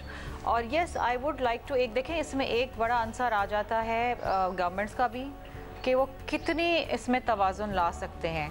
लेकिन इसके साथ साथ कभी काउंसिल भी ये एडवाइस और रेकमेंड कर सकता है फेडरल गवर्नमेंट को कि जी आप और ख़वातीन भेजें। हमारे पास ख़वातीन जज साहिबान बैठी हुई हैं, हमारे पास उलमा कराम के अंदर ख़वातीन हैं, तो ये तवाज़ुन ख़ुद बनाने की हमें भी कोशिश करनी चाहिए। और मैं समझती हूँ कि ये वक्त की ज़रूरत है, क्योंकि देखिए जिस तरह मैंने पहले कहा, नॉट दैट कि मुझे जो मर्द हजरात उसके अंदर उनसे कोई शिकायत है या कोई गिला है, लेकिन मैं बहैसियत एक औरत के समझती हूँ कि बहुत सारे ऐसे मसाइल हैं जिस पे एक खातून ही बेहतर तरीके से उन मसाइल के ऊपर काउंसिल में बैठ के अपना एक अहम किरदार अदा कर सकती हैं, बात कर सकती हैं, एक औरत का पॉइंट ऑफ व्यू ला सकती हैं। देखिए इट्स अ कॉन्स्टिट्यूशनल बॉडी, और ये इतनी इम्पॉर्टेंट कॉन्स्टिट्यूशन बॉडी है जो बाकायदा एडवाइस देती है कि कोई भी कानून या कोई भी कवानीन जो हैं वो इस्लाम और कुरान और सुन्ना के मुताबिक हो। इस मुल्क के अंदर अगर जो लेजिस्लेशन हो रही है पार्लियामान के अंदर, उसके अंदर अगर काउंसिल ने ऑब्जेक्ट कर दिया तो वो कानून पास नहीं हो सकता है। So it's a very important. Again मैंने जिस तरह मैंने पहले कहा कि जो पॉपुलेशन काउंसिल है हमारा, उसका भी एक बहुत बड़ा किरदार है। ठीक है, क्योंकि आपने पॉपुलेशन काउंसिल के किरदार पर भी सवाल उठाया था, तो मैं अली मीर साहब की तरफ जाऊंगी। अली मीर साहब, पॉपुलेशन काउंसिल अपना किरदार सही मानों में नहीं अदा कर रहा, अगर वो अपना किरदार इफेक्टिवली अदा करे तो हम एक चेंज देख सकते हैं। शर्मिला फारूकी साहिबा के सवाल का आप जवाब देना चाहेंगे? जी बिल्कुल, मैं देना चाहूँगा। मेरे ख्याल में थोड़ी सी क्लैरिफिकेशन की ज़रूरत है। पॉपुलेशन काउंसिल एक गैर सरकारी इदारा है, एक NGO है और एक इंटरनेशनल रिसर्च ऑर्गेनाइजेशन है, और हमारा मैंडेट जो है वो हम आदाद व शुमार और रिसर्च के हवाले से सिफारशात और हुकूमत को तजावीज़ दे सकते हैं, और जो कि हम बड़े भरपूर अंदाज से देते आ रहे हैं। लेकिन ये बाइंडिंग नहीं है कि हुकूमत उसके ऊपर किस तरह से अमल दरामद करती है, लेकिन हम इसके ऊपर अपने कोई पिछले 30 साल से अपना किरदार अदा कर रहे हैं, और यही बात बार बार दोहरा रहे हैं कि जिस तरह से हमारी आबादी बढ़ रही है उसके क्या असरात मुरतब हो रहे हैं। और ख़ास तौर पे माँ और बच्चों की सेहत के हवाले से हमारा जो है ना बहुत बड़ा जो है हमारा बयानिया है कि इस वक्त पाकिस्तान में 11,000 माएँ जो हैं वो हर साल लुक़मा अजल बनती हैं, जिनमें से 3,800 को सिर्फ़ आप फैमिली प्लानिंग सर्विसेज अगर दे दें तो उनको बचाया जा सकता है उनमें। और वो फैमिली प्लानिंग सर्विसेज की ज़रूरत है कि बच्चों में मुनासिब वक्फ़ा हो। अगर बच्चों में मुनासिब वक्फ़ा ना हो, 2 साल से कम हो, तो ना सिर्फ वो माँ की सेहत के लिए बेइंतहा ख़तरनाक, मुज़िर और उनकी मौत का सबब बनता है, बल्कि बच्चा जो पैदा होता है वो भी लाग़िर पैदा होता है, वो भी वक्त से पैदा होता है, पहले पैदा अली मीर साहब, जो भी शहजाद ने थोड़ी देर पहले बात की थी कि इनकी बातचीत भी चल रही है नादरा से भी कि लड़का लड़की शादी करने से पहले उनको एक कोर्स करना होगा फैमिली प्लानिंग, रिप्रोडक्टिव हेल्थ के हवाले से, और फिर यूनिवर्सिटीज़ में भी पढ़ाया जाए, तो ये चीज़ भी कितनी इंपॉर्टेंट है और इससे क्या तब्दीली आ सकती है? जी बिल्कुल। इससे पहले कि मैं इसका जवाब दूं, मैं दो इश्यूज़ के ऊपर और बात करना चाहूँगा, क्योंकि जब से गुफ्तगू शुरू हुई है तो हमने कंट्रोल का लफ्ज़ जो है काफ़ी इस्तेमाल किया। मेरे ख्याल में कंट्रोल हमें नहीं इस्तेमाल करना चाहिए, क्योंकि कंट्रोल से जो मुराद होती है वो ये होती है कि जबरी तौर पर जो है ना पॉपुलेशन को कम किया जाए, और ये सिर्फ दुनिया में एक ही मुल्क में ट्राई किया गया था जबरी तौर पे। लेकिन इंसानी हकूक़ को अगर हम देखें और हम अपनी मजहबी तालीमात के हिसाब से देखें तो हम जबरी तौर पे मुसल्लत नहीं कर सकते कि लोगों पे ये फ़ैसला कि वो कितने बच्चे पैदा करें। इसलिए हमने जो नया बयानिया तश्कील दिया है पॉपुलेशन काउंसिल ने, उसमें और हुकूमत पाकिस्तान ने उसको जो है एक्सेप्ट किया है, और सूबों ने भी, कि हम ये बात कर रहे हैं कि आप अपने ख़ानदान के जो तादाद है, ख़ानदान का जो साइज़ है, वो अपने वसाइल के मुताबिक होना चाहिए, और उसके अंदर एक तवाज़ुन या बैलेंस होना चाहिए, और ये ख़ानदान की सतह पे भी होना चाहिए और मुल्क की सतह पे भी होना चाहिए। तो मेरे ख्याल में एक तो इस बात की बहुत ज़रूरत है। दूसरी बात यह है कि जिस तरह मैंने शुरू में कहा था कि हमारे पास तो ये इतना बड़ा मसला नहीं है, इतना गंभीर मसला नहीं है कि हम इसको कहें कि इसको हम हल ही नहीं कर सकते। हमारी अनमेट नीड हमें ये बता रही है कि लोगों को तो इन सहूलियात की बहुत सख्त ज़रूरत है, और ख़ास तौर पर जब हमारे आदाद व शुमार ये भी बताते हैं कि गरीब ख़ानदानों में फैमिली प्लानिंग की ज़्यादा अनमेट नीड है। गरीब ख़ानदान जो है वो ज़्यादा चाहते हैं, और उनके यहाँ भी यानी ये जो गैर इरादी वो जो है बच्चे पैदा हो रहे हैं, और इसका नतीजा जो है, एक तो मैंने जिस तरह कहा कि माँओं की अमवात हो रही है, और इसका दूसरा ये है कि बहुत सारे ख़ानदान फिर मजबूर होते हैं कि वो इस्कात हमल की तरफ जाएँ। तो मेरे ख्याल में इस वक्त सिर्फ़ और सिर्फ बहुत ज़्यादा ज़रूरत है कि हुकूमत जो भी आए वो उसको अपनी तरजीहात का हिस्सा बनाए।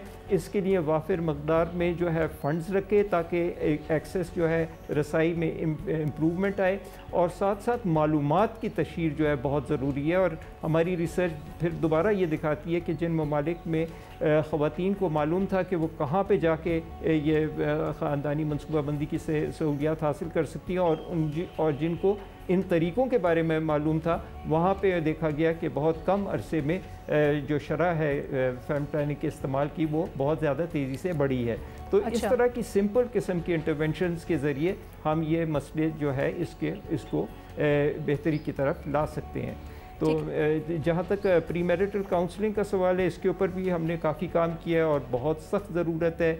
फिर मैं मिसाल दूंगा कि इस वक्त तमाम तकरीबन बेशतर इस्लामी ममालिक में, आप इंडोनेशिया की बात करें, जॉर्डन की बात करें, मराकश की करें, ख़ास तौर पे ईरान की करें, इन सब ममालिक में प्री मैरिटल काउंसलिंग के ऊपर बहुत ज़्यादा ज़ोर दिया गया है। और ज़ाहिर है कि जब शादी से पहले जोड़ों को अगर सही मालूमात हासिल हो तो वो बेहतर तरीके से अपनी फैमिली को प्लान कर सकते हैं। बिल्कुल यही बात डॉक्टर जमाल नासिर की तरफ लेकर जाते हैं। डॉक्टर जमाल साहब, आप क्या समझते हैं कि शादी से पहले इस तरह की मालूमात होना या इस तरह का कोई कोर्स करना कपल्स के लिए कितना अहम है? और दूसरी बात ये कि शहजाद ये भी बता रहे थे कि बहुत सारे मैरिड कपल्स ऐसे हैं जो कि कॉन्ट्रासेप्टिव्स इस्तेमाल करना चाहते हैं लेकिन उनकी एक्सेस में नहीं है, उसके लिए फ़ंड एलोकेशन क्यों नहीं हो पा रही? देखिए, पहली बात तो यह बिल्कुल प्री मैरिटल कॉन्सेंट का तो मैं भी इत्तफाक करता हूँ कि इसकी हमने एक काम शुरू किया। अब हमने एक एडोलेंस अवेयरनेस प्रोग्राम किया है जिसमें तकरीबन 11 से 19 साल के बच्चे हैं, और इसमें हमने कोशिश की है कि हम यूनिवर्सिटियों में जाएँ, स्कूल में जाएँ, मुख्तलिफ इदारों में जाएँ और उन्हें वहाँ जाके हम लेक्चर दे रहे हैं। हमारे एक्सपर्ट जो हैं उन्हें बताने की कोशिश कर रहे हैं कि जनाब ये फैमिली प्लानिंग है क्या, और एक पॉजिटिव अंदाज में हम लेक्चर दे रहे हैं। और हमने इसके सेंटर भी बनाने शुरू कर दिए हैं, एडोलेंस सेंटर, जिसमें हम इनको एजुकेट भी करेंगे। ये तो इसके अलावा ये बिल्कुल सही है कि जब देखें कुछ ममालिक ऐसे थे जब थैलासीमिया बहुत ज़्यादा फैला वहाँ, तो उन लोगों ने ये किया कि उन्होंने लाजमी करार दे दिया कि थैलासीमिया की वजह से कि सबसे पहले शादी से पहले वो सर्टिफिकेट देंगे कि उनको थैलासीमिया की एक माइनर है या मेजर है या हेल्दी है। और उसका फ़ायदा ये हुआ कि वो जब पाबंदी सख्ती से की गई, ख़ास तौर पे मिस्र में और मुख्तलिफ ममालिक में, तो वहाँ जो है वो थैलासीमिया की शरह ना होने के बराबर रह गई। तो ये जब तक हम थोड़ी सी इस पर सख्ती नहीं करेंगे, और ये भी होना चाहिए कि ये लाइसेंस या सर्टिफिकेट जाली नहीं होने चाहिए। जैसे आपके ड्राइविंग में होता है कि ड्राइविंग लाइसेंस से पहले एक मेडिकल फ़िटनेस होता है या कोई और फिटनेस होता है, और अक्सर ऐसे ही देखे बगैर जो है कई मरतबा ऐसा भी हुआ है कि ड्राइविंग में एक ऐसे लोगों को भी लाइसेंस दे दिया गया जिनके हाथ ही नहीं थे। तो ये भी सख्ती करने की ज़रूरत है। और तीसरी चीज़ ये है कि बदकिस्मती से ये जो आपने अगला शहजाद राय वाला सवाल किया कि इसी पे हम काम कर रहे हैं, कि इसीलिए मेरे चीफ मिनिस्टर की ये विज़न थी कि हेल्थ जो हमारा हेल्थ सेक्टर है उसके 2500 बेसिक हेल्थ यूनिट है पंजाब में, और तकरीबन 700 के करीब रूरल हेल्थ सेंटर हैं, 105 के करीब हमारे तहसील हेडक्वार्टर हॉस्पिटल है, 26 डिस्ट्रिक्ट हेडक्वार्टर, और इसके अलावा हमारे 80 के करीब टर्शरी या बड़े हॉस्पिटल्स हैं। जो मेन कंसेप्ट था हमारा कि हेल्थ मेरे प्राइमरी और सेकेंडरी को देने का, कि हमारा ये तमाम अमला 43,000 है हमारे पास, LH भी हैं 1700 LH, ये तमाम जो हमारा अमला है। पहले ये था कि हमारे आने से पहले पॉपुलेशन महकमा जो था, बेचारों के ऑफिस नहीं थे, उनको बिल्कुल ऐसे जो थकी हुई जगह थी वो दे दी जाती थी, मतलब बड़ा नॉन सीरियस एटीट्यूड था। अच्छा। इनको कोई मराद नहीं दी जाती। तो हमने आते ये किया कि मैंने उस वक्त अपनी मीटिंग की हेल्थ की और पॉपुलेशन की इकट्ठी, और इनको हमने कहा जितने भी हमारे हॉस्पिटल्स हैं आपको अच्छी जगहें दी जाएंगी, और हमारा तमाम जो अमला है वो आपके साथ मिलकर काम करेगा। तो जो इनका महकमा में 13,000 थे बेसिकली, वो हमारे आने के बाद वो लाखों में पहुंच गए, और इंशाअल्लाह ताला वो एक एक घर में जा रही हैं। हमारी मिडवाइफ वहाँ एजुकेट कर रही हैं, हम कंट्रासेप्टिव एक एक घर में पहुँचाने की कोशिश कर रहे हैं। और ये जो मैंने आपको कहा था कि $100 बिलियन की बात पीछे रह गई थी WHO से, उसका बेसिक कंसेप्ट भी यही था। एक तो ये कि उसके ज़रिए हम ज़्यादा से ज़्यादा कंट्रासेप्टिव ख़रीद के लोगों को ज़्यादा से ज़्यादा उनके दरवाज़ों पर पहुंचाएंगे। दूसरा, इसमें जो खूबसूरत काम हम शुरू करने जा रहे हैं कि जो ख़वातीन बेनज़ीर इनकम सपोर्ट प्रोग्राम से रजिस्टर्ड होंगी, उन लोगों को हम ट्रांसपोर्ट अलाउंस अच्छा खासा देंगे TADA की सूरत में, और उनको जो हमारे मुख्तलिफ डॉक्टर्स होंगे या हमारे हेल्थ क्लिनिक होंगे, चाहे प्राइवेट, जैसे अभी पीछे शहजाद राय या किसने बात की थी कि प्राइवेट लोगों को एंगेज करने की ज़रूरत है, तो हमने उनको भी एंगेज करना शुरू कर दिया है। इस पैसे से हम वो डॉक्टर्स को हम पैसे देंगे उस प्रोसीजर के, और उस तरह से जो है हमारा ये नेटवर्क होगा। लेकिन जो सबसे इम्पॉर्टेंट बात इस सारी गेम में आ रही है अभी तक गुफ्तगू में, हमने सिर्फ औरत को टारगेट बनाया हुआ है कि फैमिली प्लानिंग जो है ना औरत ने करनी है बेचारी ने, और भाई बंदे ने क्यों नहीं करनी। देखें ना, हमारा मसला ये आ रहा है कि हमारे यहाँ बंदों को, आप ईमान यकीन करें, जब लोग आते हैं ना औलाद ना होने के लिए, इतना बड़ा जुल्म है हमारे यहाँ। बेसिकली मर्द डोमिनेट माशरा है। जब बच्चा नहीं होता ना जिनका, तो सबसे पहले वो कहते हैं बीवी के टेस्ट कराओ, बीवी के टेस्ट कराओ, और यकीन करें उसके टेस्ट इतने महंगे हैं कि उसके आप करते चले जाएं, ख़त्म नहीं होते। जब हम उसकी जगह कहते हैं यार पहले इसके मर्द का जो टेस्ट है, इसका मियाँ है, उसका एक सिंपल सा टेस्ट होता है जिसकी कीमत मेरा ख्याल है 500 रुपये भी नहीं होती। आप यकीन कीजिए, अगर हम 100 लोगों को कहते हैं तो 95 लोग वो टेस्ट नहीं कराते। वो समझते हैं कि बीवी में ही प्रॉब्लम हो सकती है, मेरे में नहीं हो सकती। यही कंसेप्ट हमारा पॉपुलेशन प्लानिंग में आ रहा है कि आदमी औरत को तो बेचारी को ले जाता है कि चलो जी इसकी जो ट्यूबल लाइगेशन भी करा देते हैं, इसको कोई डिवाइस भी रखवा देते हैं, और इसको हमको टीके भी लगवा देते हैं। लेकिन जब उसका अपना आता है कि वेजाटमी की बारी आती है कि भाई जब बच्चे हो रहे हैं, इतने बच्चे भी तुम्हारे हैं और बच्चों को पालना भी तुमने है, उनको तालीम भी देनी है, तो अपनी भी कुर्बानी दो ना सारी। मतलब हमारे मुल्क में औरत को उन्होंने एक तरह से कुर्बानी का एक बकरा बनाया हुआ है। हमारे मुल्क में बीमार भी वही है, तकलीफ़ें भी वही उठाएगी, प्रॉब्लम भी वही है। और ये जो दौड़ है ना एक और सबसे बड़ी कि बच्चियाँ हैं जिसकी बच्ची बेटा पैदा होना चाहिए, ये आपने अहम बात की है कि बेटी की ख्वाहिश में भी हम देखते हैं कि बच्चों की एक लाइन लग जाती है। अफनानुल्लाह साहब, अब चूँकि पॉपुलेशन तो बढ़ चुकी है, आबादी हमारे सामने है कितनी ज़्यादा है, जिसमें 60% से ज़्यादा तनासुब अगर हम देखें तो वो यूथ पर मुश्तमिल है। अब ये जो हमारे पास चंक है, इसको कैपिटलाइज करने के लिए क्या इकदाम किए जाने चाहिए, वरना तो फिर ये हम चाइल्ड लेबर में हम इजाफा देखते जाएंगे आहिस्ता आहिस्ता। देखें, इसके सिलसिले में हम लोग कर ये रहे हैं कि हम एक बहुत बड़ी तादाद में सर्टिफिकेशंस और ट्रेनिंग, ऑनलाइन ट्रेनिंग आईटी से रिलेटेड जो है वो हमारा देने का प्लान है। तकरीबन हम 5 साल के अंदर 25 लाख लोगों को ये ट्रेनिंग देना चाहते हैं, ताकि वो एक तो उनको ऐसा स्किल मिल जाए जिससे वो अपना रोज़गार कमा सकें और वो दुनिया में कहीं भी काम कर सकें अपने घर से बैठ के। तो और इसके लिए हमने बड़ा एक एक्सटेंसिव अपना एक ट्रेनिंग का प्लान बनाया है। इसके साथ साथ हम जो लैपटॉप्स हैं वो हम बहुत बड़ी तादाद में अपने स्टूडेंट्स को देंगे।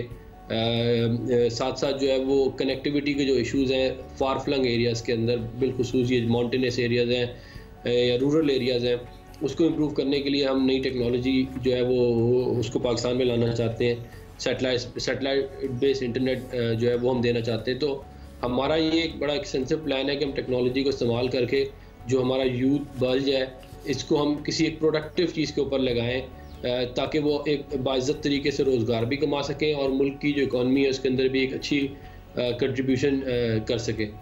तो हमने माजी में भी आपने अगर देखा हो, हमने जो है लास्ट ईयर भी बहुत एक्सटेंसिव एक बाहर की फॉरेन कंपनी थी उनको लेके आया पाकिस्तान में, गूगल को, और उनके साथ मिलकर फिर हमने तकरीबन 50,000 बच्चों को जो है ये वाली ट्रेनिंग दी और अभी उस प्रोग्राम को मज़ीद एक्सटेंड किया जा रहा है। तो हमारा जो है वो ये एक तरीका है। इसके अलावा हम स्पोर्ट्स एक्टिविटीज़ के थ्रू जो है वो जो यूथ है उनको हम इंगेज करना चाह रहे हैं, ताकि उनके पास कोई एक अच्छी एक्टिविटी हो जो वो कर सकें, पार्टिसिपेट कर सकें डिफरेंट स्पोर्ट्स के अंदर। सिर्फ क्रिकेट नहीं बल्कि और भी जो बहुत सारी हमारी स्पोर्ट्स हैं जो बैक बर्नर पे चली गई हैं उनको हम जो है वो इंकरेज करना चाहते हैं, और उसके लिए जो इंफ्रास्ट्रक्चर है उसको हम डेवलप कर रहे हैं। फिर जो है वो किसी हद तक हम ये भी इंकरेज कर रहे हैं कि जो यूथ है उनकी रिप्रेजेंटेशन जो है वो इम्प्रूव की जाए डिसीजन मेकिंग के अंदर और इम्पोर्टेंट पोजीशंस के अंदर, और उसके लिए जो है वो हमने अपनी पार्टी के अंदर भी बहुत एक्सटेंसिव काम किया है। क्या यूथ को इंगेज करने के लिए क्या काम किया है अभी तक आपने? हमने यूथ कोऑर्डिनेटर्स लगाए हैं अपने हर डिस्ट्रिक्ट के ऊपर, और उनके थ्रू जो है हम जो पार्टी के जो डिफरेंट मॉनिटरिंग है जलसों की, कन्वेंशंस की, कॉर्नर मीटिंग्स की, जो हमारे ऑब्जेक्टिव्स होते हैं वो उन कोऑर्डिनेटर्स के थ्रू जो है वो मरीम नवाज साहिबा जो है वो उनको मैनेज कर रही हैं डायरेक्टली, और फिर वो हम उनसे सारा फीडबैक लेते हैं और फिर उनसे हम अपना काम, उन्हें डिफरेंट टास्क भी दिए जाते हैं ताकि फिर वो अचीव कर सकें। तो ये एक मैं आपको बता रहा हूँ। इसके अलावा हमने ख़वातीन के लिए जो है वो क्योंकि हम ख़वातीन के ऊपर हम जो है हमारी इतनी पार्टिसिपेशन नहीं थी, उसके ऊपर हमने बड़ा एक्सटेंसिव काम किया है। जो हमारे वुमेन विंग थे उनको हमने दोबारा से रिवाइटलाइज़ किया है। तो ये इन अ नटशेल हम लोग इन एरियाज़ के ऊपर जो है वो फोकस करना चाह रहे हैं ताकि जो है यूथ जो है वो एक अच्छी कंस्ट्रक्टिव रोल प्ले कर सके। अभी लेंगे एक ब्रेक के बाद वापस आते हैं। Welcome back. शहजाद, जो अभी सारी गुफ्तगू हुई है उसमें आपने भी ये बात की कि अगर आपकी विल है, आपकी नीयत है, तो आप कोई भी काम करना चाहें आप वो कर लेंगे। तो आपके ख्याल में ये जो सियासी जमातों के नुमाइंदगान हमारे पास बैठे हुए हैं उनकी तरफ भी मैं जाऊंगी, इनका ये इंतखाबी वादा होना चाहिए, ये वादा करें ताकि कल को अगर वो वादा पूरा ना हो तो इनको अकाउंटेबल भी किया जा सके। देखिए, इन तमाम पॉलिटिकल पार्टीज़ में क्योंकि मैं पिछले साल इसमें 1.5 साल से मैं एम्बेसडर हूँ, गुडविल एम्बेसडर हूँ पॉपुलेशन मैनेजमेंट के लिए, फैमिली प्लानिंग के लिए। सो मैंने देखा है कि कोई भी पॉलिटिकल पार्टी ले ले, उसके अंदर काफ़ी आपको ऐसे पॉलिटिशियंस मिलते हैं जो बहुत प्रोग्रेसिव है और बहुत सपोर्ट करना चाहते हैं। बट होता ये है कि अगेन प्रायोरिटी, बिकॉज इतनी फायर फाइटिंग कर रहे होते हैं ये हर दफ़ा कि पॉपुलेशन वैसे ही एक नीचे नंबर पे चला जाता है। दूसरा, हमारे मुल्क में मैं इतने डीजी पॉपुलेशन हेल्थ सेक्रेटरी के साथ डील कर रहा होता हूँ कि अभी आप कल्चरल सेक्रेटरी हैं, फिर आप एग्रीकल्चर सेक्रेटरी हैं, फिर उसके बाद आप एजुकेशन सेक्रेटरी हैं, फिर उसके बाद तो आई थिंक जिस तरह से चेंज होते रहते हैं सेक्रेटरीज या मिनिस्टर्स, आई थिंक ये जो पॉपुलेशन काउंसिल है, अली मीर साहब हैं, ज़ेबा सत्तार साहब हैं, ये देखें ये बड़े जायंट्स हैं। इन्होंने इतना काम कर लिया इस मुल्क में कि हमारी प्रोविंशियल हुकूमतों को और हमारी फेडरल हुकूमत को जो भी मिनिस्टर आए, जो भी सेक्रेटरी आए, इनसे पूछना चाहिए कि अब इसको इम्प्लीमेंट करने के लिए हम क्या, इनके पास सब कुछ है। आई थिंक पॉपुलेशन काउंसिल और इस तरह की जो ऑर्गेनाइजेशंस है वेल इक्विप्ड हैं कि इस मुल्क में कल सुबह से क्या होना चाहिए। तो देखें, इनको ज़्यादा सीरियसली लेना बहुत ज़रूरी है, लेते हैं, बट मैं समझता हूँ इनको इम्प्लीमेंटेशन के अंदर लेकर आएँ कि हम कैसे इसको, और मिनिस्टर्स और सेक्रेटरीज के पास वो अंडरस्टैंडिंग नहीं है उस तरह की, बिकॉज वो कहीं से आते हैं फिर कहीं चले आते हैं, तो उस तरह की एक्सपर्टीज़ इस मुल्क के अंदर मैं समझता हूँ पॉपुलेशन काउंसिल के पास सबसे ज़्यादा है। पॉपुलेशन काउंसिल जो है रिमाइंडर देती रहे, वो रिमाइंडर नहीं, मैं समझता हूँ वो अथॉरिटी किसी तरीके से इस तरह की ऑर्गेनाइजेशंस को अथॉरिटी बनना चाहिए, बिकॉज मिनिस्टर्स और सेक्रेटरीज चेंज होते रहते हैं। तो जब कोई नया मिनिस्टर आता है फिर ये बेचारे दोबारा उनको सब बता रहे होते हैं, फिर वो पुरानी बात होती है, हर एक का एक अलग माइंडसेट होता है। आई थिंक एक पॉलिसी के अंदर इनको साथ बिठाकर और कुछ चीज़ें जो इम्प्लीमेंट करानी है जो कल सुबह हो सकती हैं, वो क्यों नहीं हो रही, आई थिंक उसमें और एम्पावर करना चाहिए, मुझे लगता है। ठीक है, शर्मिला साहिबा, आप बताइएगा कि आपका क्या इंतखाबी वादा होगा ये पॉपुलेशन मैनेजमेंट के हवाले से, इस हवाले से लोगों को सेंसिटाइज करना, अवेयरनेस देना, ये सारी चीज़ें आपके इंतखाबी वादे में शामिल होंगी? देखिए, मैंने आपसे पहले ये बात अर्ज़ की कि ये सिर्फ हमारे मंशूर का हिस्सा नहीं होता, ये हमारी जब हमारी गवर्नमेंट आती है, इवन अदरवाइज़ हम ये लोकल NGOs के साथ मिलके काम करते हैं, ये this is very very important. देखिए, मैंने आपसे पहले भी कहा कि एक सर्ज हो जाती है, जैसे पॉपुलेशन बढ़ती जाती है, there is a surge in demand for food, water, housing, health care, और वैसे ही हमारा मुल्क इज़ एनर्जी डेफिशिएंट है, हम फूड इनसिक्योरिटी की तरफ जा रहे हैं, we are a water strapped country. Unfortunately हम अफोर्ड ही नहीं कर सकते कि ये बम फट जाए, और बम फटने तो बाद की बात है, लेकिन जिस तरह यूनाइटेड नेशंस ने कहा कि by 2050 we will be a nation of 403 million people. So ये तो बात की बात है, लेकिन इस वक्त भी अगर आप देखें तो हमारे यहाँ घरों का मसला है, हमारे यहाँ पानी का मसला है, पानी नहीं मिल रहा है, हमारे यहाँ अस्पतालों में जगह नहीं होती। जब कोविड में आप देखें, जब कोविड में लोग बीमार हुए तो अस्पतालों में जगह नहीं थी, देयर वाज नो प्लेस, हमें तो स्कूल कॉलेजेस खाली करा के वहाँ पर लोगों को रखना पड़ा। तो हम तो ये अफोर्ड ही नहीं कर सकते कि अगर कोई खुदा न खासा कोई ऐसी दोबारा कोई कैलामिटी आ जाए या कोई डिजीज़ आ जाए तो हम लोगों को कहाँ से, हमारे अस्पतालों में पूरे पाकिस्तान के अंदर कितने वेंटिलेटर्स हैं, कितनी ऐसे इक्विपमेंट्स हैं, बच्चे जब पैदा होते हैं हमारे पास न्यूनेटल केयर के अंदर इतने इंक्यूबेटर्स नहीं होते हैं, सो अगेन दीज थिंग ये हम ऑलरेडी इस पे काम करते हैं। और अच्छा, ये जो शहजाद ने अभी बात की है कि पॉपुलेशन काउंसिल को ज्यादा अथॉरिटी और चार्ज दे दिया जाए, क्योंकि अनफॉर्चुनेटली तसलसल की हमें कमी नजर आती है, कोई अफसर आ रहा है, कोई अफसर जा रहा है, तो ये एक कैसा हो सकता है मशवरा कि पॉपुलेशन काउंसिल, जो कि लोग इस इशू को सही मानों में समझते हैं, इसकी संगीनी का एहसास है उनको, तो उनको चार्ज और अथॉरिटी ज़्यादा दे दी जाए? देखिए, पॉपुलेशन काउंसिल को रेगुलरली अपना एक रिसर्च पेपर निकालना चाहिए हर सूबे के हवाले से। देखें, हर सूबे की सेंसिटिविटीज़ अलग हैं।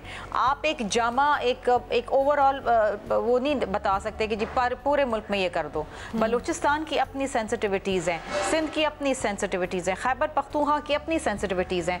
उसके हवाले जो जब मैं टेक्निकल असिस्टेंस की बात करती हूँ ना, तो मैं यही कहती हूँ कि वो टेक्निकल असिस्टेंट, अनफॉर्चुनेटली हमारे मुल्क के अंदर रिसर्च के ऊपर इतने पैसे खर्च नहीं किए जाते या इतनी फंडिंग नहीं होती, बिकॉज हमारे यहाँ वैसे ही बहुत सारे मसाइल हैं। हमारे पास खाने के लिए मसाइल हैं, हमारे पास अस्पतालों के मसाइल हैं, स्कूल के मसाइल हैं। वो कहते हैं आप रिसर्च में दे देंगे पॉपुलेशन कंट्रोल करने के हवाले से, तो ये अस्पतालों पे लगा दें आप पैसा।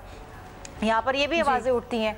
सो बात यह है कि अभी जो आपके एक मेहमान, 2-3 मेहमानों ने बात की, बड़ी अच्छी बात की, जो मैंने शुरू में बात की थी, awareness. It's very very important awareness, ना सिर्फ घर की औरत के, घर के मर्द को भी, क्योंकि देखें at the end of the day हमारे यहाँ एक पैट्रियार्कल सोसाइटी है जहाँ पर एक मर्द होता है कमाने वाला, he is the one who is the provider, कि वो घर में बच्चों को, बीवी को खिलाए। तो अगर घर में बच्चे ज़्यादा होंगे, और आजकल आप देखें कि जो महंगाई के हालात हैं, बेरोज़गारी के, गुर्बत के हालात हैं, वहाँ पर एक मर्द को काम करके 25-30 हज़ार रुपए तनख्वाह में किस तरीके से वो 6 बच्चे बीवी पालेगा? नामुमकिन है, बिल्कुल। तो ये मर्दों को भी अवेयरनेस बहुत ज़रूरी होनी चाहिए कि जी पॉपुलेशन मैनेजमेंट करें, बच्चे इतने पैदा करें। अल्लाह ताला की देन है, बहुत बड़ी नेमत है। मैं बार बार रिपीट करती हूँ, इट्स अ ब्लेसिंग। बहुत से ऐसे ख़ानदान होते हैं जो बच्चों के लिए तरस रहे होते हैं, लेकिन जहाँ पर आपको मैनेजमेंट करनी है, वहाँ पर आपने बच्चों की अच्छी परवरिश भी तो करनी है। बच्चे पैदा करके छोड़ देना जो है वो सिर्फ आपका काम नहीं है। उनकी अच्छी परवरिश, उनकी सेहत, उनकी तालीम, उनकी बाकी वसाइल, उनकी नशोनुमा, ये बहुत इंपॉर्टेंट चीज़ें हैं। और इस हवाले से हम तो खैर जब हमने ये काम किया, क्योंकि हमारी गवर्नमेंट हमें भेजती है एज पार्लियामेंटेरियंस, तो हम तो लिटरली घर घर जाके ये बातें करते हैं। And again we have to cross a lot of societal barriers, religious barriers, cultural barriers. It is a huge task. मैं यहाँ बैठ के आपको शायद ये आपको अंदाज़ा नहीं है, मैं बता ही नहीं पा रही शायद आपको उन अल्फाजों में कि हमें कितना एक घर में हमें 4-4 घंटे लग जाते हैं लोगों को समझाने में। बिल्कुल से हम ऐसा ही समझाएं और इस बात पे बावर कराएं कि पॉपुलेशन मैनेजमेंट होनी चाहिए। And then most important thing, accessibility to birth control, जो आपके चीज़ें हैं, कॉन्ट्रासेप्टिव्स हैं, चीज़ें, you know these things, this are very very important. इसमें मकसद आप तो कमाल कर दिया आपने ये प्रोग्राम करके जियो पे। मैं तो हैरान थी जब मुझे कहा कि हमने पॉपुलेशन कंट्रोल पे बात करनी है। मैंने तो कहीं किसी टीवी चैनल पे बैठ के मेरे ख्याल 4 साल में पॉपुलेशन कंट्रोल पे बात नहीं करी। You are the first one. बिल्कुल, बात शुरू हो जानी चाहिए, आप इस पे कम से कम बात तो करें, नाज़रीन तक पहुँचा तो रहे। हमारी गुफ्तगू का सिलसिला जारी है। एक ब्रेक लेते हैं, ब्रेक के बाद वापस आएंगे, अपनी डिस्कशन को यहाँ से शुरू करेंगे। जियो न्यूज़ की इस खुसूसी ट्रांसमिशन में आपको खुशामदीद कहते हैं। नानुल्लाह साहब, आप बताइएगा, आपके फाइनल कमेंट में लेना चाहूँगी, आपका इंतखाबी वादा होगा ये पॉपुलेशन मैनेजमेंट को लेके? जी बिल्कुल, इंशाअल्लाह। हमारा जो जैसे मैंने पहले बताया कि कमेटी जो है बड़ा एक्सटेंसिव इसके ऊपर काम कर रही है। ओवरऑल जो है वो यही है कि हमारा लॉन्ग टर्म गोल, जो डॉक्टर साहब ने भी मेंशन किया, कि कॉन्ट्रासेप्टिव यूज़ जो है, प्रोडक्ट्स का जो इस्तेमाल है वो तकरीबन 60% तक आ जाए बाय 2030, और जो हमारा जो रेट ऑफ रिप्रोडक्टिविटी है वो 2.1% पे आ जाए बाय 2030।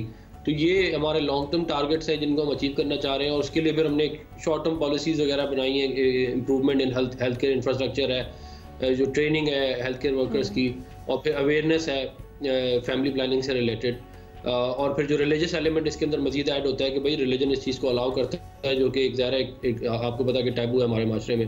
तो ये तमाम चीज़ें मिला के हमारी कोशिश है कि हम इसको जो हमारा 2030 का जो हमारा टारगेट, हम इसको अचीव कर सकें।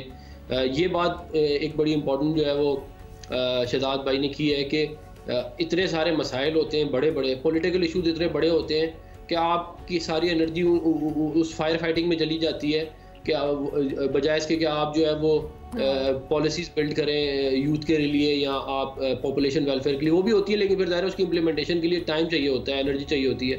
तो ये है कि अगर ज़ाहिर है मुल्क में जो सियासत है उसके अंदर अगर इस्तेहकाम आएगा और पोलराइजेशन कम होगी तो ऑटोमेटिकली जो है वो जो फायर फाइटिंग वाली एनर्जी है वो इम्प्लीमेंटेशन की तरफ चली जाएगी। तो ये जो है ये इसके ऊपर जो है वो तमाम जो एक तो हमारे जो जितने हमारे सारे पाकिस्तानी उनको इस बात के बारे में सोचना चाहिए और आम इदारों को भी सोचना चाहिए। तो अगर ये तमाम चीज़ें हम एक एज ए नेशन हम अगर आगे लेके चलेंगे तो अच्छा रिजल्ट आएगा। ठीक है। डॉक्टर इकरामुल हक साहब, जो हमारे पास सियासी पार्टीज़ के नुमाइंदगान हैं, उन्होंने तो वादा कर दिया है कि अपने इंतखाबी मंशूर का हिस्सा बनाएंगे वो इसको, लेकिन आपके साथ की भी ज़रूरत है। आप साथ देंगे? मजहबी एलिमेंट जो है वो इस मामले में बहुत अहम है। जी बिल्कुल, कौंसिल हाजिर है। हमारा एलामिया जो है उसको भी बेशक उसकी नशर व इशात ज़्यादा से ज़्यादा की जाए। उसके बाद हमारा तजर्बा है कि कई इश्यूज़ कौमी सतह पे ऐसे आए जिसमें तमाम स्टेक होल्डर्स मिलकर बार बार मीटिंग्स करते रहे और बार बार उस पर गौर व फिक्र करते रहे, तो उसमें काफ़ी ज़्यादा इम्प्रूवमेंट्स आई। तो इस काम को भी इसी तरीके से किया जा सकता है। कौंसिल का फोरम बिल्कुल हाजिर है और तमाम स्टेक होल्डर्स किसी वक्त भी कौंसिल से रुजू कर सकते हैं, अपने यहाँ मीटिंग्स रख सकते हैं, मज़ीद हम प्लानिंग कर सकते हैं। ये कौमी इदारा है, ये आप सबका है और बिल्कुल हर वक्त हाजिर हैं। ठीक है। अली मीर साहब, आप पॉपुलेशन काउंसिल के किरदार को किस तरह से मज़ीद इफेक्टिव कर सकते हैं? रिसर्च पेपर्स निकाले जाएँ रेगुलरली, क्या मज़ीद किया जा सकता है? जी बहुत शुक्रिया। जी बिल्कुल, शर्मिला साहिबा ने जो कहा उसकी बात से मुतफिक हूँ कि हम पॉपुलेशन काउंसिल इस सिलसिले में काफ़ी अरसे से हमारे जो है ना रिसर्च पेपर्स भी निकल रहे हैं, पॉलिसी ब्रीफ्स भी निकल रही हैं, और जिस तरह उन्होंने कहा कि हमें ज़रूरत है कि हमारी ये जो सिफारिशात हैं ये प्रोविंस स्पेसिफ़िक हों, तो बिल्कुल उसी तरह से हमने हर सूबे के हवाले से जो उनकी ज़रूरियात हैं उनको मद्देनज़र रखते हुए सिफारिशात मरतब की हैं। जिस तरह बलूचिस्तान की अगर हम बात करते हैं तो वहाँ पे माओं की अमवात का तनासब जो है पूरे पाकिस्तान में सबसे ज़्यादा है, तो वहाँ पर ये जो बच्चों में वक्फ़ा है इसकी क्या अहमियत है, कितनी ज़रूरत है, कहाँ कौन से इलाके हैं जहाँ पे फैसिलिटीज़ जो हैं कम हैं, उनको आगे बढ़ाना चाहिए। तो इस तरह से हम बड़े जामे किस्म की सिफारिशात देते हैं। दूसरी बात यह है कि हमारा किरदार किस तरह मौसर हो सकता है, तो मेरे ख्याल में जब 2018 में जो सुओ मोटो नोटिस लिया था हमारे सुप्रीम कोर्ट के चीफ जस्टिस ने, और उसके बाद फिर एक नेशनल प्लान बनाया गया, और उस नेशनल प्लान ऑन पॉपुलेशन में एक बड़ी सिफारिश जो थी वो ये थी कि टास्क फोर्स बनाए जाए फेडरल लेवल पे भी और प्रोविंशियल लेवल पे भी, और इन टास्क फोर्स का मकसद ही ये था कि इस प्लान को, ये जो मंसूबा बनाया गया है, इसकी अमल दरामद का जायज़ा लिया जाए। तो उनमें जो फेडरल टास्क फोर्स है उसमें भी पॉपुलेशन काउंसिल की कंट्री डायरेक्टर डॉक्टर ज़ेबा शामिल थी, और इसी तरह से पंजाब और सिंध की जो टास्क फोर्सेज हैं उसमें भी। लेकिन अब यह ज़रूरी है कि ये टास्क फोर्सेज की जो है मीटिंग बहुत बाकायदगी से होनी चाहिए ताकि इसमें हम ये प्रोग्राम और प्लान्स की जो पेशरफ्त है उसको देख सकें।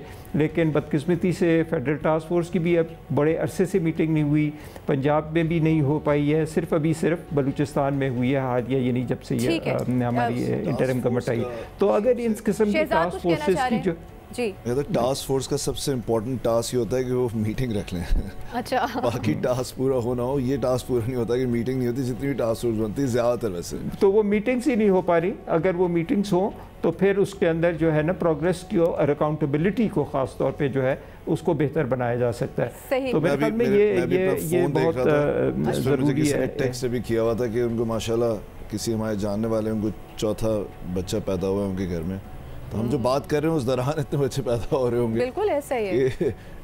It is time bomb. I think कहना नहीं चाहिए टाइम बॉम्ब, ये नेगेटिव वो है, लेकिन इस मामले की जो संगीनी है उसको समझना, उसको एक्नॉलेज करना बहुत ज़रूरी है। जमाल नासिर साहब, डॉक्टर साहब, ये बताइएगा कि अब आपको लगता है कि वक्त आ गया है इस मामले की, इस मसले की संगीनी किस हद तक बढ़ चुकी है उसको समझा जाए इससे पहले कि बहुत देर हो जाए? आपके लास्ट कमेंट्स। देखिए, मुझे बड़ी खुशी हुई है कि ये जो संगीनी थी ना, जिस तरह आपने ये प्रोग्राम किया है, और इस तरह पहले मैं देख रहा था कुछ इश्तहारात भी आपने फैमिली प्लानिंग के अपने ज़ाती तौर पे चैनल ने शुरू किए हैं, तो ये इसका मतलब है कि बाकी अगर मीडिया भी हमारा इसी तरह कैंपेन शुरू कर दे तो यकीन करें कि ये एक पॉजिटिव रोल होगा। लेकिन आज मुझे आपके प्रोग्राम में बैठने के बाद ये अंदाज़ा हो रहा है कि हम एक डायरेक्शन पे चलना शुरू हो गए हैं। लेकिन एक बात बार बार मैं क्लियर करना चाहता हूँ, हमारे उलमाए कराम का जो इमेज या मजहबी जमातों का दिया जाता है ऐसा नहीं है। असल में वो तो चाहते हैं मेरी जब भी किसी समझदार उलमाए, हमने उन्हें अभी ऑन बोर्ड लिया ही नहीं। नज़रियाती कौंसिल की रिपोर्ट आपके सामने है, हमारी पॉलिटिकल विल नहीं है। जैसे अभी शहजाद राय ने कहा, अगर हम रात को ये फैसला कर लें कि हमने इसको एक अपनी प्रायोरिटी में रखना है तो यकीन करें ये सब कुछ तब्दील हो सकता है। हमें डेंगू की तरह, कोरोना की तरह हमने क्या किया, आप बस 2-3 बातें आपको बता के ख़त्म करूँगा कि हमने पहले तो हमारे सीएम ने एक मीटिंग बुलाई और हम एक प्लानिंग कर रहे हैं कि हेल्थ इंश्योरेंस हमने दी है जिसमें हम गरीबों को फ्री इलाज करेंगे। उसमें हमने कहा है कि 2 बच्चे जिनके होंगे उनको फ्री इलाज करेंगे और तीसरे बच्चे पे हम 3,000 रुपये देंगे और उसके बाद हम किसी बच्चे को हेल्थ इंश्योरेंस नहीं देंगे। अभी हमारी डिस्कशन चल रही है। इसी तरह हमारी एक डिस्कशन ये भी चल रही है कि जो 50 साल से ज़्यादा उम्र के सरकारी मुलाजिम हैं, अगर उनके 2 बच्चे हैं तो उसके बाद उनको at the end of the retirement या उनकी तनख्वाह में कोई ऐसा इंसेंटिव दिया जाए कि ताकि वो 2 बच्चों तक महदूद रह सकें। इसके अलावा हमने उलमाए कराम को भी एंगेज किया और हम उनको एड हॉक अपॉइंटमेंट कर रहे हैं। उनको हम एक मंथली इनको उस पर लाएंगे ताकि वो हमारा पार्ट एंड पार्सल बने। और ये जो कंसेप्ट आपका हमारे गलत फैलाया जाता है उलमाए कराम और मजहबी जमातों के, देखिए सबसे आसान काम ये होता है ये कह दिया जाए कि मजहबी जमातें नहीं, ऐसा नहीं है। तो उनको भी हम ऑन बोर्ड लेके आ रहे हैं। कौंसिल से मुशावरत की जहाँ तक बात है, मैंने इनकी 2 रोज़ा मीटिंग पिछले ही दिनों पंजाब में, ये अली मीर साहब थे, इनकी doctor Zeba, I was the chief guest for that function, और मैंने इनके साथ पूरी डिटेल के साथ डिस्कशन भी की थी। तो हम अपनी तरफ से ये सारे काम कर रहे हैं, लेकिन हमारी कोशिश ये होगी प्री मैनिटरी काउंसलिंग और ये जो शादी की उम्र है, उलमाए कराम और ये मीडिया जो आपने काम शुरू किया है और हुकूमत इसको भी डेंगू की तरह एक काम समझ के और इसको शुरू कर दे तो इंशाल्लाह वो दिन दूर नहीं है कि ये कोई ऐसी बात नहीं। आपकी बात आ गई शहजाद। हमारे पास जो सियासी रहनुमा मौजूद हैं उन्होंने कहा है कि हम हमारी बिल्कुल विल है, हम अपना इंतखाबी वादा भी बनाएंगे। इस्लामी नज़रियाती काउंसिल के डॉक्टर साहब, उनका कहना था कि हम बिल्कुल कोऑपरेट करने के लिए तैयार हैं। आपको कुछ उम्मीद नज़र आ रही है? देखिए, हमारे जितने भी पॉलिटिशियंस इस वक्त हैं यहाँ पर मौजूद, जो पॉलिटिकल पार्टीज़ को रिप्रेजेंट कर रहे हैं, और सब बहुत ही पॉजिटिव गुफ्तगू हो रही है। वाकई इस प्रोग्राम को सुन के तो लगता है कि सब बिल्कुल ही ठीक हो जाएगा। मैं सिर्फ ये रिक्वेस्ट करना चाहूँगा, अपने अपने प्रोविंसेस में अगर वो यूनिवर्सिटीज़ और कॉलेजेस के अंदर, हमने हायर एजुकेशन से बात कर ली है कि जो बच्चे हैं उनको ये age appropriate reproductive health care से ज़्यादा ये एक वो लर्निंग प्रोसेस है जो कि हर एडल्ट का होना चाहिए। तो यूनिवर्सिटीज़ और कॉलेजेस के अंदर ये ज़रूर शुरू हो जाना चाहिए। मैं समझता हूँ ये तो कल इम्प्लीमेंट हो सकता है, बिकॉज वो पूरा ऑनलाइन कोर्स बना हुआ है। तो मैं तो ऑफ़र कर रहा हूँ अभी गवर्नमेंट को कि वो ऑनलाइन कोर्स लें और यूनिवर्सिटीज़ में देना शुरू कर दें। और दूसरा, निकाहनामा जो है वो आई थिंक पंजाब में पॉपुलेशन काउंसिल ने, अली साहब ने बहुत काम किया इसके अंदर, वो निकाह की रजिस्ट्रेशन से लेकर।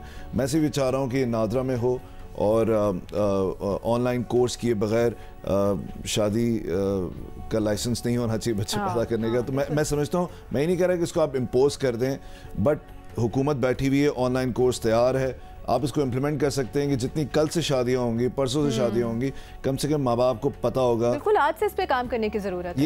ये सब बना हुआ है, तो इट्स ऑल रेडी। मैं तो ऑफर कर रहा हूँ कि प्लीज़ आप लोग ये यूनिवर्सिटीज़ कॉलेजेस के अंदर भी और नादरा और बाकी लोगों के साथ मिलकर हम काम कर चुके हैं, इसको इम्प्लीमेंट कर दें ताकि वेल अवेयर हों couples. Thank you so much Shahzad, बहुत शुक्रिया इस खुसूसी ट्रांसमिशन का हिस्सा बनने के लिए। हमारे साथ मौजूद थी शर्मिला फारूकी साहिबा, अफनानुल्लाह साहब और पंजाब के निगरान वज़ीर सेहत डॉक्टर जमाल नासिर साहब हमारे साथ इस ट्रांसमिशन में मौजूद थे। डॉक्टर इकरामुल हक यासीन मौजूद थे। अली मोहम्मद मीर साहब इस ट्रांसमिशन का हिस्सा थे।